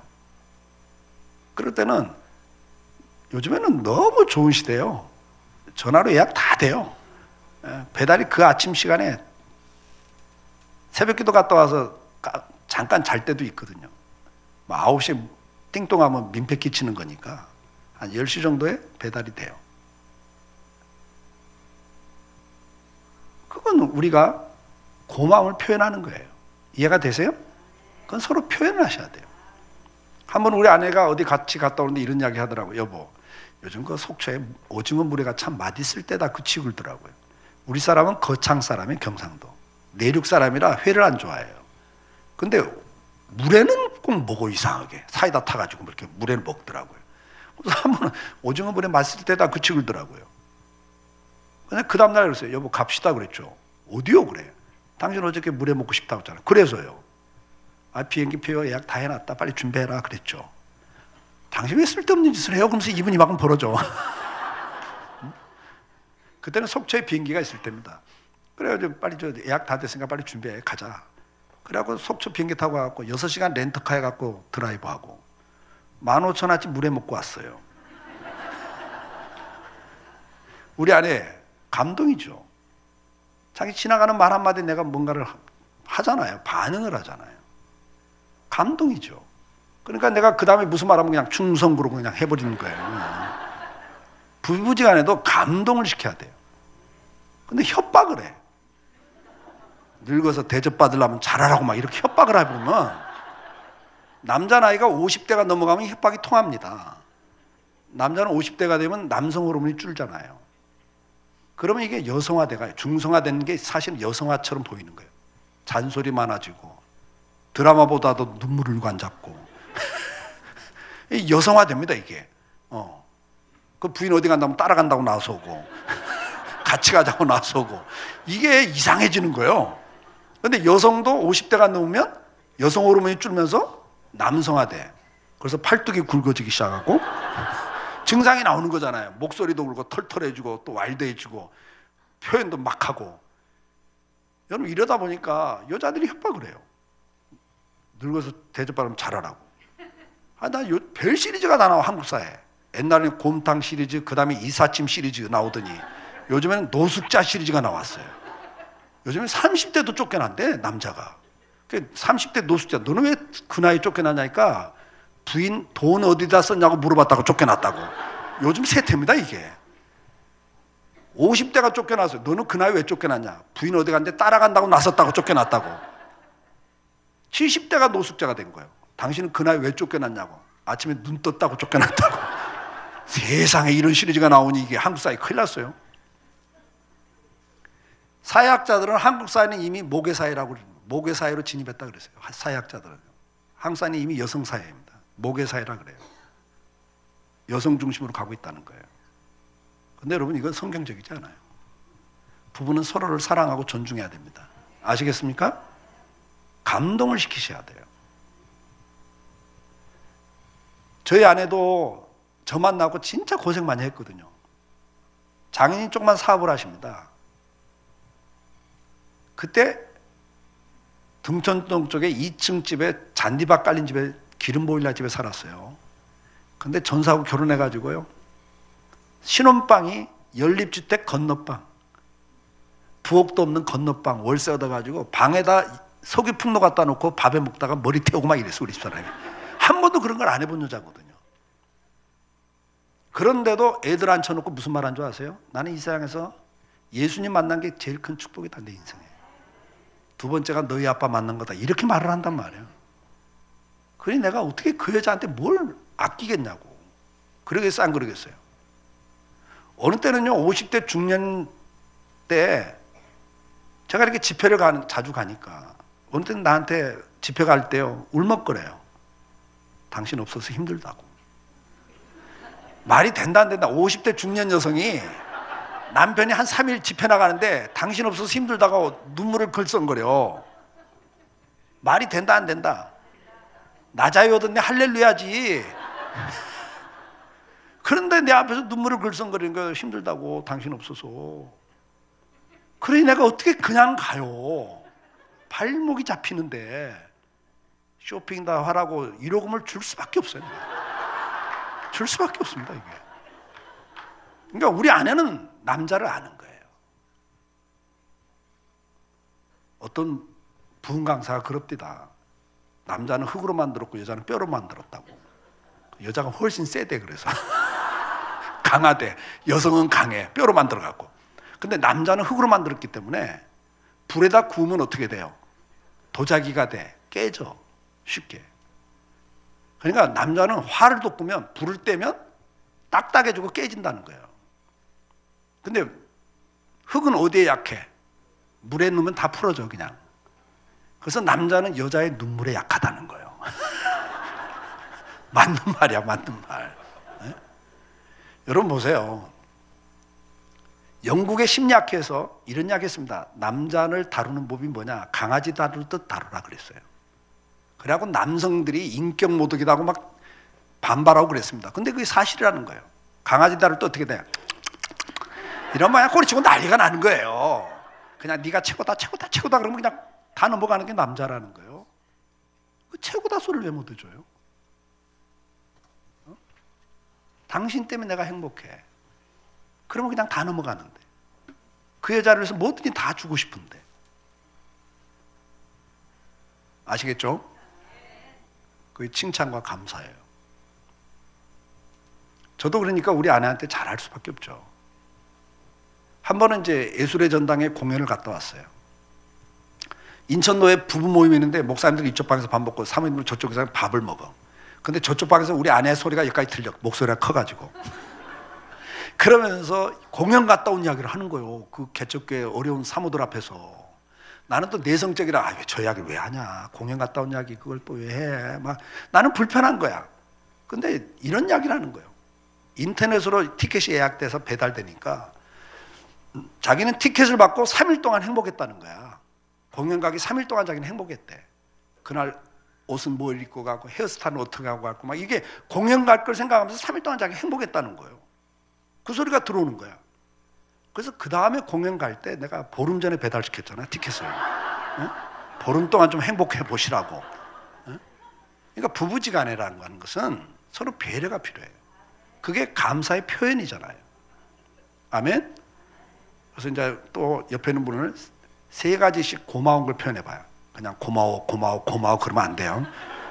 영어에도 thank you for 하고 그 다음에 뭐가 고맙다는 표현을 꼭 하게 돼 있어요. 맞죠? 고맙다가 아니라 무엇 때문에 고맙다. 무엇에 대해서 고맙다. 이렇게 하는 거예요.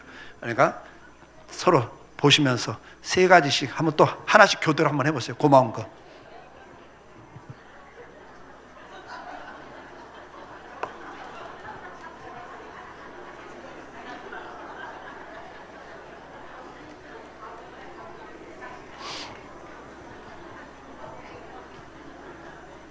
보고 하세요. 서로 보고 하세요.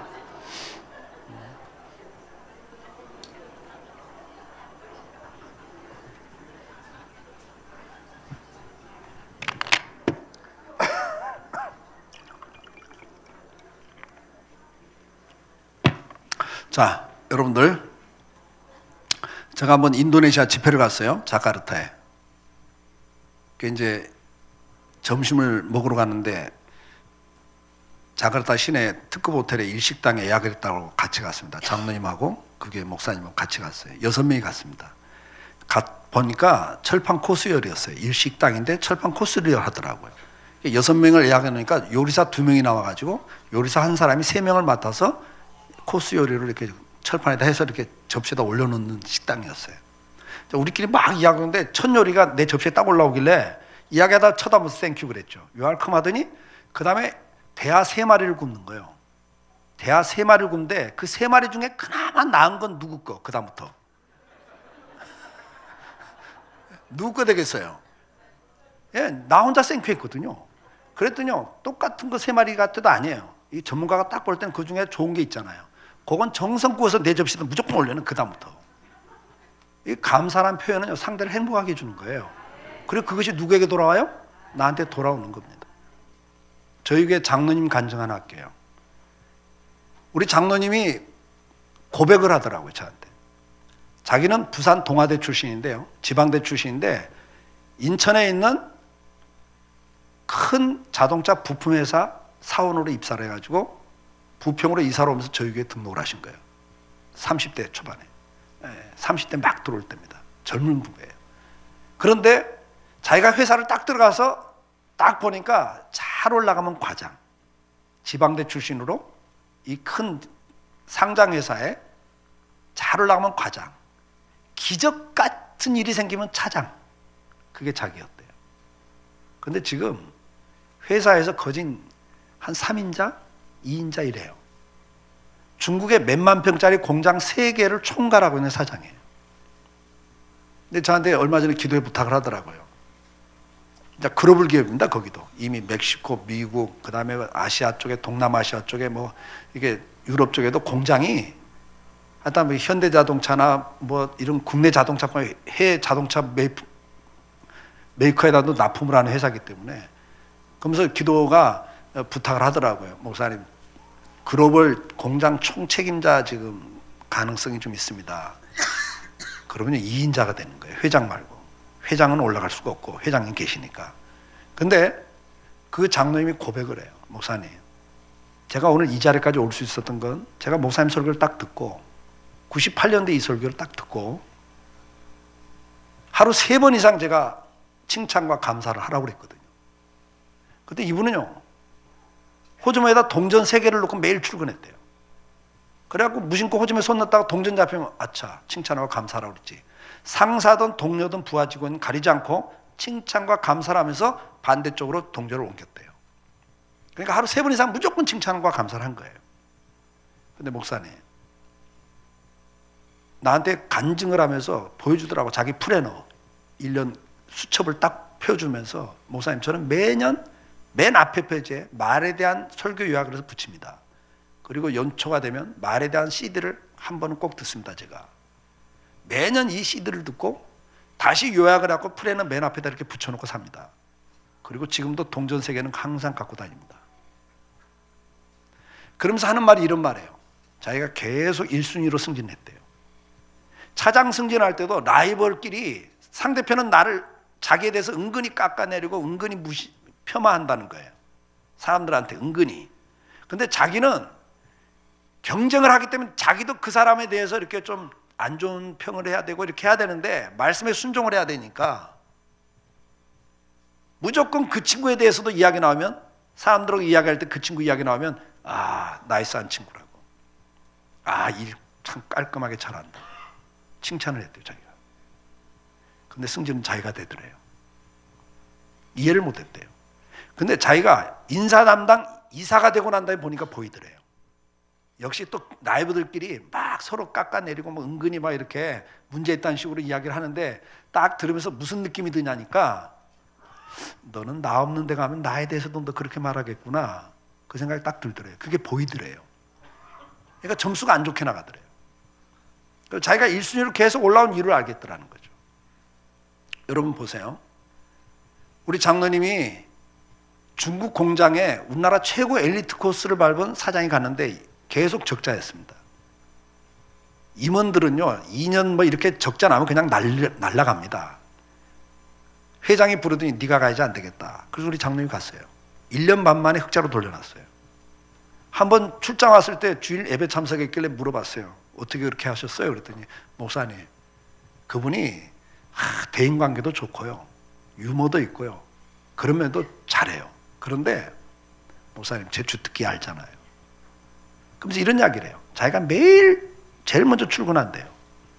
근데 어느 날 이 라인에 일반 사원, 중국 그 라인에 근무하는 일반 그 공장에 다니는 직원이 자기 개인 볼일로 일찍 나온 거예요. 개인 볼일 보러 일찍 나왔는데, 우리 장로님이 딱 보자마자 오늘 어쩐 일로 일찍 나와서 물어볼 거 없다는 거죠. 물어보면 이것 때문에 왔습니다, 뭐 그럼 할 말 없잖아요. 그러니까 그냥 딱 보자마자, 와, 네가 최고다 그랬대요. 그러니까 총사장이, 총괄사장이 막 네가 최고다 그러니까 그 사람이 깜짝 놀라고 쳐다보고 있으니까, 야, 네가 오늘 1등으로 출근했다, 너 정말 부지런하구나, 야, 고맙다 그랬대요. 그 다음 또 그 직원은 어떻게 됐을까? 총괄사장이 자기 보고 막 네가 최고다, 야, 너 부지런하구나, 야, 고맙다 이러니까 이 친구가 그 다음부터 일찍 나온 거예요. 이런 식으로 모든 직원들에게 만나면 칭찬해주고 고맙다고 표현하고 생산성이 올라가기 시작하는데요. 똑같은 공장인데 생산성이 올라가니까 흑자가 적자로 돌아가는 거예요. 적자가 흑자로 돌아가는 거예요. 사랑하는 성도 여러분, 여러분들 범사를 우리가 살아가면서 다른 사람, 타인을 대할 때 우리는 여러 말을 할 수 있습니다. 그러나 하나님이 하지 말라는 말 하지 않길 축복합니다. 남 무시하고 멸시하는 말, 조롱하는 말, 그리고 비방하는 말은 입 밖에 내면 안 됩니다. 남을 행복하게 해주는 말, 선한 말을 하고 살으라고 주님은 우리에게 권면하십니다. 아멘. 자, 그래서 감사하는 말을 하라고 그랬어요. 자, 이제 우리가 마무리인데, 인생을 황폐케 하는 말, 대표적인 말이 비방하는 말이라는 게 있습니다. 앞에서 말씀드렸어요. 이런 말은 버리고 감사하는 말을 하라고 그랬고, 여기 보세요. 가난한 자를 조롱하는 자는 그를 지으신 주를 멸시하는 자라고 그랬어요. 자, 사람이 비방하는 이유는 타락한 결과라고 성경은 기록합니다. 남의 잘못을 자꾸 지적하는 건요, 타락한 결과예요. 시간 없으니까 통과. 여러분, 이게 악마의 특성입니다. 마귀가 가장 주특기가 뭐예요? 남을 참소하는 거예요. 밤낮 참소한다고 그랬어요. 남의 잘못을 자꾸 들춰내는 게 마귀가 하는 짓입니다.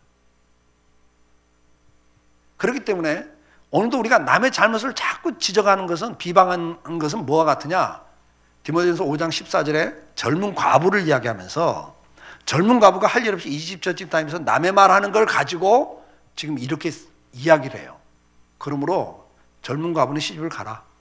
할 일 없이 이 집 다니면서 남의 말하는 것은 뭐한 자다?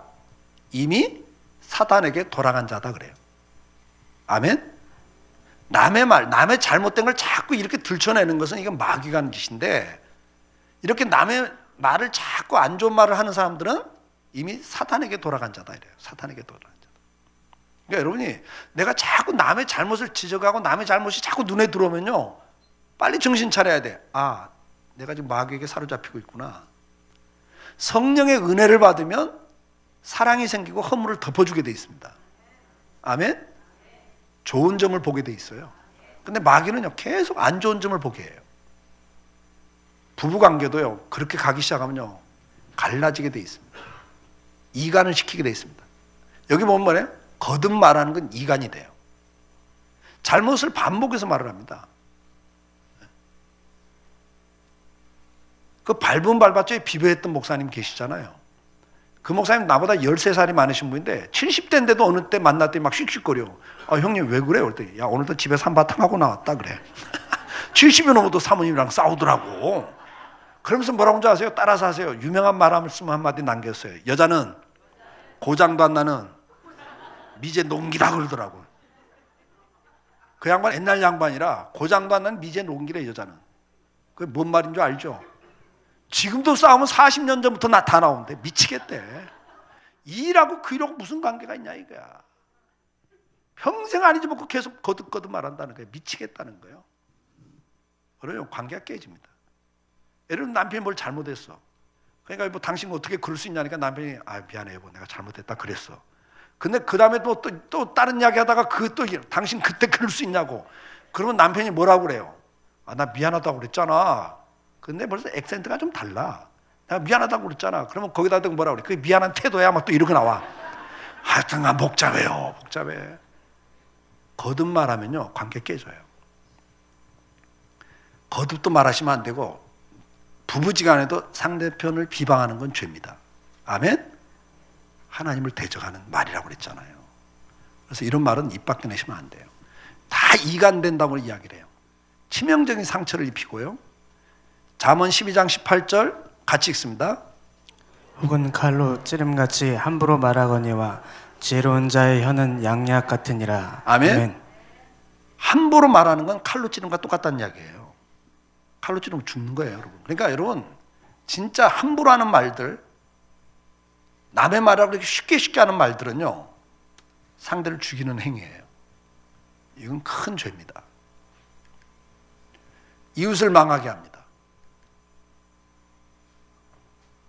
남을 해쳐요. 그러면 이렇게 비방하는 자의 결과는 뭡니까? 죄를 범하는 겁니다. 이웃을 업신여기는 것, 무시하고 멸시하는 건 죄를 범하는 거예요. 아멘? 비방하지 말라고 그랬어요. 하나님께서 미워하고 버리신다 그랬어요. 남을 비방하고 이렇게 이간시키는 사람들 하나님 미워하고 버린다 그랬어요. 그러니까 이렇게 복받지 못할 일을 자꾸 매일 하시면 안 돼요. 성경 구절 너무 적으려고 하지 마세요. 막 넘기는데 그거 못 적어요. 그리고 이제 목사님께 말씀드렸는데 책이 있어요. 이 저녁 집회 언어 생활에 대한 가는 교회마다 이게 성경 구절이 249절이 인용되고 있기 때문에 성경 구절 좀 남겨달라고 책을 좀 만들으라고 그래갖고 책을 만들어 놨어요. 오늘 저녁에 집회 마치면 저 내려가면 책을 팔아요. 10,000원. 전액 선교비로 씁니다. 인쇄비는 교회에서 되고. 그런데 미리 안 파는 이유가 있어요. 미리 팔면 그거 들이다 보냐고 정신없어요. 그래서 아니 집회 다 끝난 다음에 두고두고 좀 보시면 성경 구절 계속 보시고 이 내용 그대로. 대신에 애화는 많이 빠집니다. 왜? 개인 프라이버시가 있기 때문에 책에는 낼 수가 없어요. 우리 교회 집사 이야기 이걸 어떻게 책에 내겠습니까? 그러니까 그런 건 빠져 있지만 주제와 내용 그대로 성경 구절은 다가 있으니까 적으려고 하지 마세요. 자꾸 적다가 막 설교를 못 들어요. 하나님 미워하고 버린다는 거 꼭 기억하셔야 돼요. 부끄러움을 당합니다. 미람처럼. 이 구절은 같이 읽으세요. 시작. 그 이웃을 극히 허는 자를 내가 멸할 것이요 눈이 높고 마음이 교만한 자를 내가 용납지 아니하리로다. 아멘. 그 이웃을 극히 허는 자를 내가 멸할 것이요 주님이 그래요. 나는 이웃을 은근히 좀 허물었다고. 근데 하나님 나를 멸하신다. 이렇게 손해볼 짓을 날마다 할 수가 있어요, 여러분이. 이렇게 손해볼 짓을 하면 안 돼. 미련한 인생을 살면 안 됩니다. 예를 들어서 이번에 김 집사애가 대학 잘 갔대. 걔 머리는 좋아도 성격은 좀 그렇지? 왜 깎아내려요? 왜 이렇게 허물어? 나는 재미삼아 조금 허물었죠. 근데 하나님 나를 멸하신다는 거예요. 요즘 그 김집사 사업이 잘 된다더만. 그래서 그렇구만. 왜? 사람 변했어. 옛날 같지 않아? 왜 깎아내려요, 자꾸? 성경 구절을 잘 보세요. 이철호 목사 이야기가 아니라 하나님 말씀입니다. 그러니까 여러분들이 기도 많이 하고 헌금 열심히 하고 열심히 봉사하고도 복이 안 올 때는 이유가 있어요, 여러분. 나는 연단이 길어요. 아니요. 이스라엘도 광야길이 2년이면 끝날 건데 40년 간 거예요, 죄 때문에. 아멘? 원리가 그렇단 말이에요. 하나님 무슨 연단을 그렇게 평생 시킵니까? 모세처럼 한 시대가 아니라 정말 인류 역사의 가장 위대한 지도자 중에 하나 아닙니까, 모세가. 그래서 모세는 40년 연단을 받아. 근데 나나 여러분이나 그런 막 위대한 지도자로 쓸 사람은 아니잖아요, 솔직히. 그렇게 길지 않아요. 아시겠습니까? 요셉도 다윗도 13년, 17년이면 다 끝났습니다. 길어도.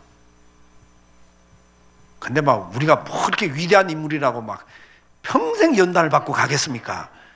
착각하시면 안 되고. 그게 뭐다? 연단은 잠깐이야. 하나님 훈련시키는 건. 아멘? 근데 불순종 때문에 우리가 복을 못 받는 게 더 많은 거예요. 이런 데서 말에서부터도 우리가 날마다 복을 까먹고 살아버려요. 남 허물지 마세요. 아멘? 그러니까 어쨌든 간 칭찬하고 감사하셔야지 남 보면서 이렇게 자꾸 이렇게 하면 안 돼요. 17장 5절 같이 읽습니다. 시작.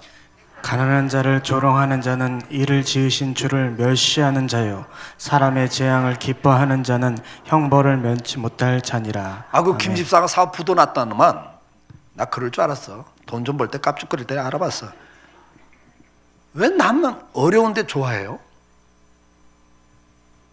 하나님의 형벌을 면치 못한다 그랬어요, 여러분. 그러니까 이렇게 저주를 받는 말은 하지 마세요. 아멘?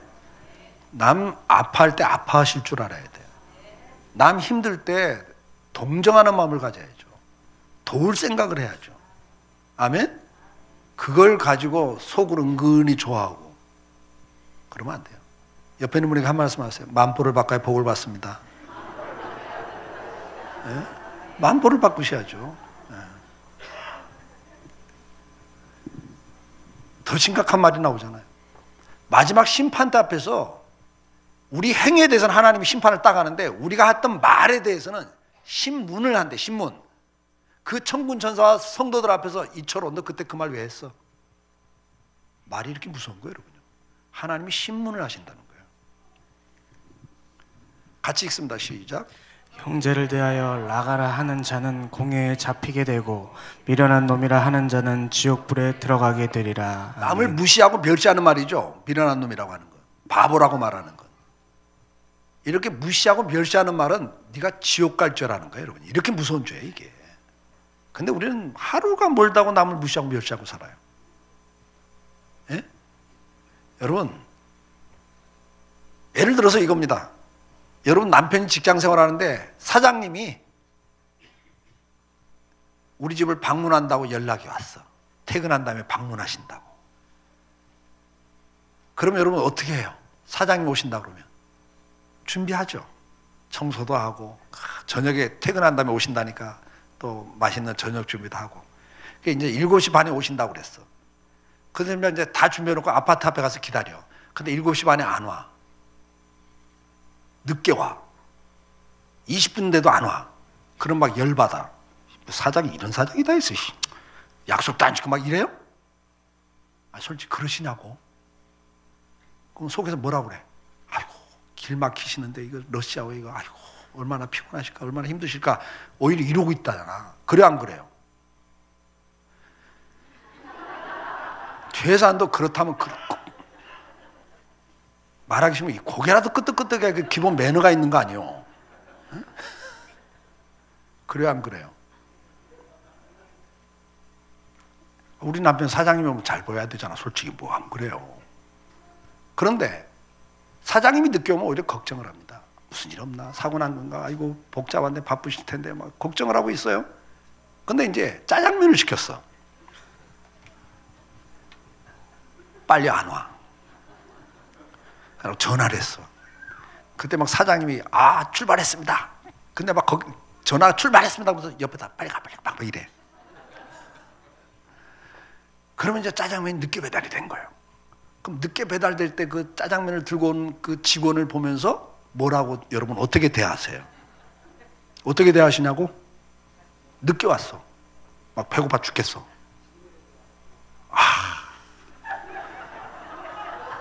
오늘 은혜 제대로 받았어요. 지금 제대로 받았어요. 근데 평소의 생각을 이야기하셔야 돼. 은혜 받은 다음에 변화된 모습 말고 옛날 모습. 여러분 보세요. 이 배달하는 아이가 이거 한마디 들을 거 각오하고 옵니다. 그러고 띵동하려면서 보니까 상동 21세기 교회 교패가 붙어 있어. 근데 문 여니까 아니나 달라. 아니 언제 시킨데 이제 와요? 응? 이건 뭐 정말 다른 짜장면집 바꿔야 되겠네 막 이러고요.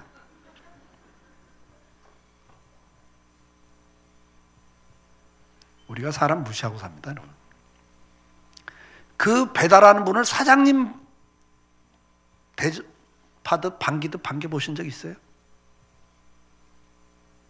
주님은 죽게 하듯 하라고 그랬는데 사장님 정도가 아니라 아유 이 바쁜 시간에 아유 고마워. 응? 위험한데 이렇게 그냥 열심히 달려왔구만. 오토바이 위험하지? 고마워. 어때 차 한잔 줄까? 그래 본 적 있어요? 여러분 우리 정말 바꿔야 돼요. 날마다 이론 알잖아. 죽게 하듯 하라고. 적은 소자에게. 그게 나한테 하는 거라고 주님이 그러시는데 우리 예수 제대로 믿어야 됩니다. 여러분. 제대로 살아야죠. 그래야 예수 향기가 나오죠. 욕 한 번 얻어먹을 각오하고 들어왔는데 막 그렇게 그냥 우리 박병하 목사님처럼 웃으면서 야 어서와 아이고 수고했어 아이고 오토바이 위험한데 어떻게 해 아이고 조심해라 그러면서 야 여기 차 한잔 먹고 가라 빨리 내려놓다 내가 얼른 한잔 줄게. 그러면 야 21세기에 정말 다르구나. 예수 믿는 게 정말 다르구나. 이런 향기가 되는 거 아니겠어요? 그렇게 살길 축복해요. 아멘. 남의 말에 대한 성도의 자세 같이 읽습니다. 시작. 너는 내 백성 중으로 돌아다니며 사람을 논단하지 말며 내 이웃을 대적하여 죽을 지경에 이르게 하지 말라. 나는 여호와니라. 아멘. 아멘. 사람을 논단하지 말라고 했어요.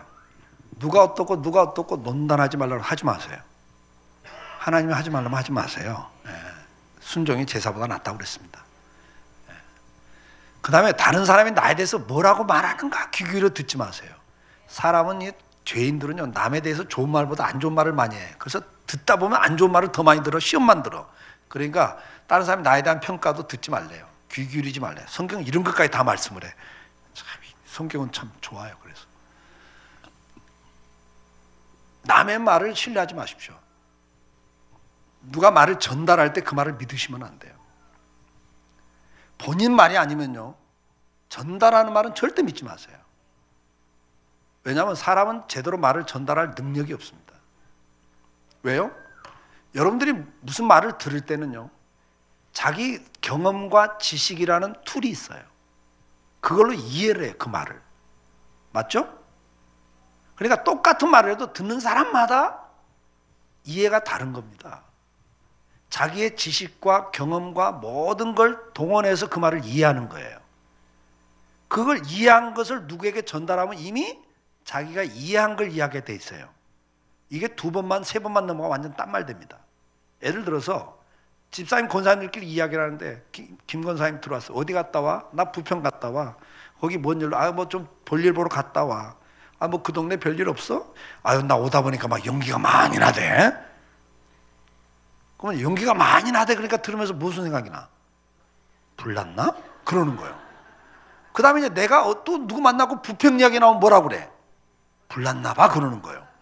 그럼 그 사람, 그 말을 들은 사람은 또 누구랑 만나고 부평 이야기 나오면 뭐라고 그래? 불났대 그러는 거예요. 연기난과 불난 걸로 바뀌어요. 이렇게 세 단계만 넘어가도요. 그러니까 사람은 그 말을 들으면서 자기 남들이 이해를 하거든요. 예를 들어서요. 제가 전도사 때요. 집사님이 전화해서 주일날 밤에 전사님 오늘 주일학교에서 뭐 가르쳤어요? 아 왜요? 아 우리 유치부 다니네 교회 갔다 와서 오늘 주일학교 뭐 배웠냐 그러니까 예수님은 신발이라고 한다는 거예요. 아 무슨 예수님 신발이야? 그러니까 선생님이 예수님 신발이라고 했다는 거예요. 유치부에가. 이 집사님 놀라고 전화한 거예요. 담당 전사 나한테. 제가 주일학교 총 책임지고 있을 때니까. 전사님 오늘 주일학교는 뭐 가르쳤어요? 그날 주제가 뭐냐? 예수님은 신이다. 예수님은 누구라고요? 예수님은 신이다. 하나님 신이다. 그러니까 유치부에는 신 그러니까 개념이 없어. 걔는 걔가 아는 신은 신발밖에 없는 거예요. 그러니까 걔는 가서 엄마한테 예수님 신발이라고 하는 거예요. 그러니까 사람은 자기 수준에서 이야기를 들어요. 그리고 그걸 전달할 때는요 자기 말이 나가는 거예요. 그러니까 그 말 듣고 시험 들면 마귀한테 무조건 쏘는 거예요. 아시겠죠? 남이 전달한 말 믿지 마세요. 저는 뭐 좀 미안한 이야기지만 어느 때는 장로님이 와서 요즘 젊은 집사들이 이러는데요. 그러면 저도 그 말 다 믿어요. 내가 어느 때는 짓궂게 그래. 젊은 집사 누가요? 아이 목사님 아실 건 없고. 아니 장로님 신방하고 결과는 목사한테 보고하게 돼 있어요. 나한테 왜 비밀이 있어요? 그건 뭔 의도예요? 막 일부러 내가 그럴 때가 있어요. 누가? 젊은 집사 누가? 근데 실은 장로님이 하고 싶은 말 있는데 젊은 집사가 비슷한 말 하면 끌어다가 하고 싶은 말 하시는 경향도 있거든. 그럴 때가 있다 없다? 솔직히 있죠. 왜 없어요? 내가 그걸 알거든요. 그러니까 전달하는 말을 믿으면 안 돼요. 아시겠죠? 같이 읽습니다. 돌을 품는 자와 사귀지 말며 울분한 자와 동행하지 말지니 그 행위를 본받아서 내 영혼을 올무에 빠질까 두려움이라. 아멘. 이 노를 품은 자, 날마다 불만 불평하는 자들, 원망 불평하는 자들과 같이 있다 보면 나도 부안해동할 수 있다 이거예요. 처음에는 이렇게 말합니다. 아이 집사님 그 오해다. 그 김 집사 그럴 사람 아니야. 그 오해야. 그래요. 근데 그 다음에 만났는데 또 그 이야기 또 해. 아 집사님 그 김 집사 그런 사람 아니라니까. 그 집사님 오해한 거야. 그래요. 근데 그 다음에 만났는데 또 이야기다 그 이야기 또 해. 또 해. 그러면 무슨 생각이 들어요? 나 김 집사 잘못 봤나 내가? 사람이 이렇게 변합니다. 계속 듣다 보면. 그래서 생각이 바뀌어버려요. 그래서 같이 시험에 드는 거예요. 같이 원망 불평하는 자리에. 이해가 되시죠? 그래서 그런 사람들을 가까이 하지 말라는 거예요. 사귀지 말라는 거예요. 그러니까 여러분 내 옆에 누가 있냐가 따라 내 인생이 바뀌어요. 믿음 좋은 사람들하고 살길 바라요. 은혜가 있는 자리에 가면 은혜를 받습니다. 예. 그 옛날 부흥강사 목사님들은 아주 좀 리얼한 표현을 했어요. 똥 있는 데는 뭐가 꼬인다? 똥파리가 꼬인다 그래요. 그러니까 내가 시험 들면요 다 시험 든 사람이 주변에 뭐예요? 희한합니다 여러분. 그래요 안 그래요? 경험들 있잖아요. 다 평소에는 뭐 가까이 안 지내는데 시험 들 때는요 다 가깝게 지내요. 희한하죠? 왜? 냄새를 같이 풍기고 같이 아니까 그러는 거예요. 이 그런 성경 구절이에요. 그러니까 그렇게 하시면 안 돼요. 같이 읽습니다. 시작. 형제들아 내가 너희를 권하노니 너희 교훈을 거스려 분쟁을 일으키고 거치게 하는 자들을 살피고 저희에게서 떠나라. 이 같은 자들은 우리 주 그리스도를 섬기지 아니하고 다만 자기의 배만 섬기나니 공교하고 아첨하는 말로 순진한 자들의 마음을 미혹하느니라. 예, 우리가 이 거스리는 자들, 분쟁을 일으키는 자들은 살피고 그들 옆에서 떠나라 그랬어요. 이 분쟁을 일으키는 사람들의 특징이 뭐라고 그랬어요? 주님을 섬기는 게 아니라 자기 배를 섬긴다 그랬어요. 자기 만족, 자기 자랑을 위해서 분쟁을 일으킵니다. 그리고 그 자기 주장을 명문화시키기 위해서, 명분화시키기 위해서 어떻게 합니까? 공교한 말을 만들어요. 그래서 그걸 자기가 자랑해. 이것은 교회를 위해서다. 이것은 이게 바른 거다. 그러면서 사람을 귀합하기 위해서 아첨을 해요. 돈도 빌려주고 밥도 사주고 가깝게 시간도 내주고. 여러분 근데 그런 사람들은 가까이 하면 여러분들이 같이 망해요. 그런 사람들에게서는 떠나라 그랬어요. 그러니까 이런 것도 우리가 참 조심해야 될 부분이라는 걸 성경이 가르치는 거죠. 자, 이제 다 끝났습니다. 여러분들, 우리가 오늘 저녁에는 우리 사람 관계에서 해야 될 말과 해서는 안 될 말들, 입 밖에 내서는 안 될 말들, 첫째는 비방하는 말, 무시하고 멸시하는 말, 조롱하는 말. 대표적인 세 가지 더 있지만 더 많이 하면 남는 게 없어요. 그래서 세 가지입니다. 무슨 말? 비방하는 말, 멸시하고 무시하는 말, 조롱하는 말, 희롱의 말. 그런 말은 입 밖에 내지 말라고 생각 내지 마시길 바래요. 대신 우리 무슨 말하고 살자? 칭찬해 주는 말. 아멘. 다른 사람에 대해서 칭찬하는 말. 그 다음에 감사하는 말을 하고 사셔야 돼요. 아멘. 자, 옆에 있는 분들에게 다시 한번 이야기합시다. 노릇 못해도 괜찮아요. 속썩여도 괜찮아요. 옆에 있어줘서 고맙습니다. 행복합니다. 아멘. 이 고백을 여러분들 날마다 하고 살길 바래요. 하루 3번 이상 우리 칭찬하고 감사하고 삽시다. 그래서 여러분 때문에 가정이 행복해지고, 여러분 때문에 일터가 행복해지고, 여러분 때문에 이 사회가 조금이라도 따뜻해져야 됩니다. 비판이 난무하고 정죄가 난무하고 원망 불만이 난무하는 이 시대 속에서, 이 사회 속에서 그리스도인들은 가서 소금같이 맛을 내주셔야 됩니다. 같이 원망하고 불평하고 비판하면 안 됩니다. 우리는 서로를 인정해주는 말, 존중해주는 말, 배려하고 섬기는 삶을 살 수 있기를 축복해요. 그래서 여러분 때문에 이 사회가 조금이라도 따뜻해지는 그런 축복의 통로, 행복의 통로가 되길 주의 이름으로 축복합니다.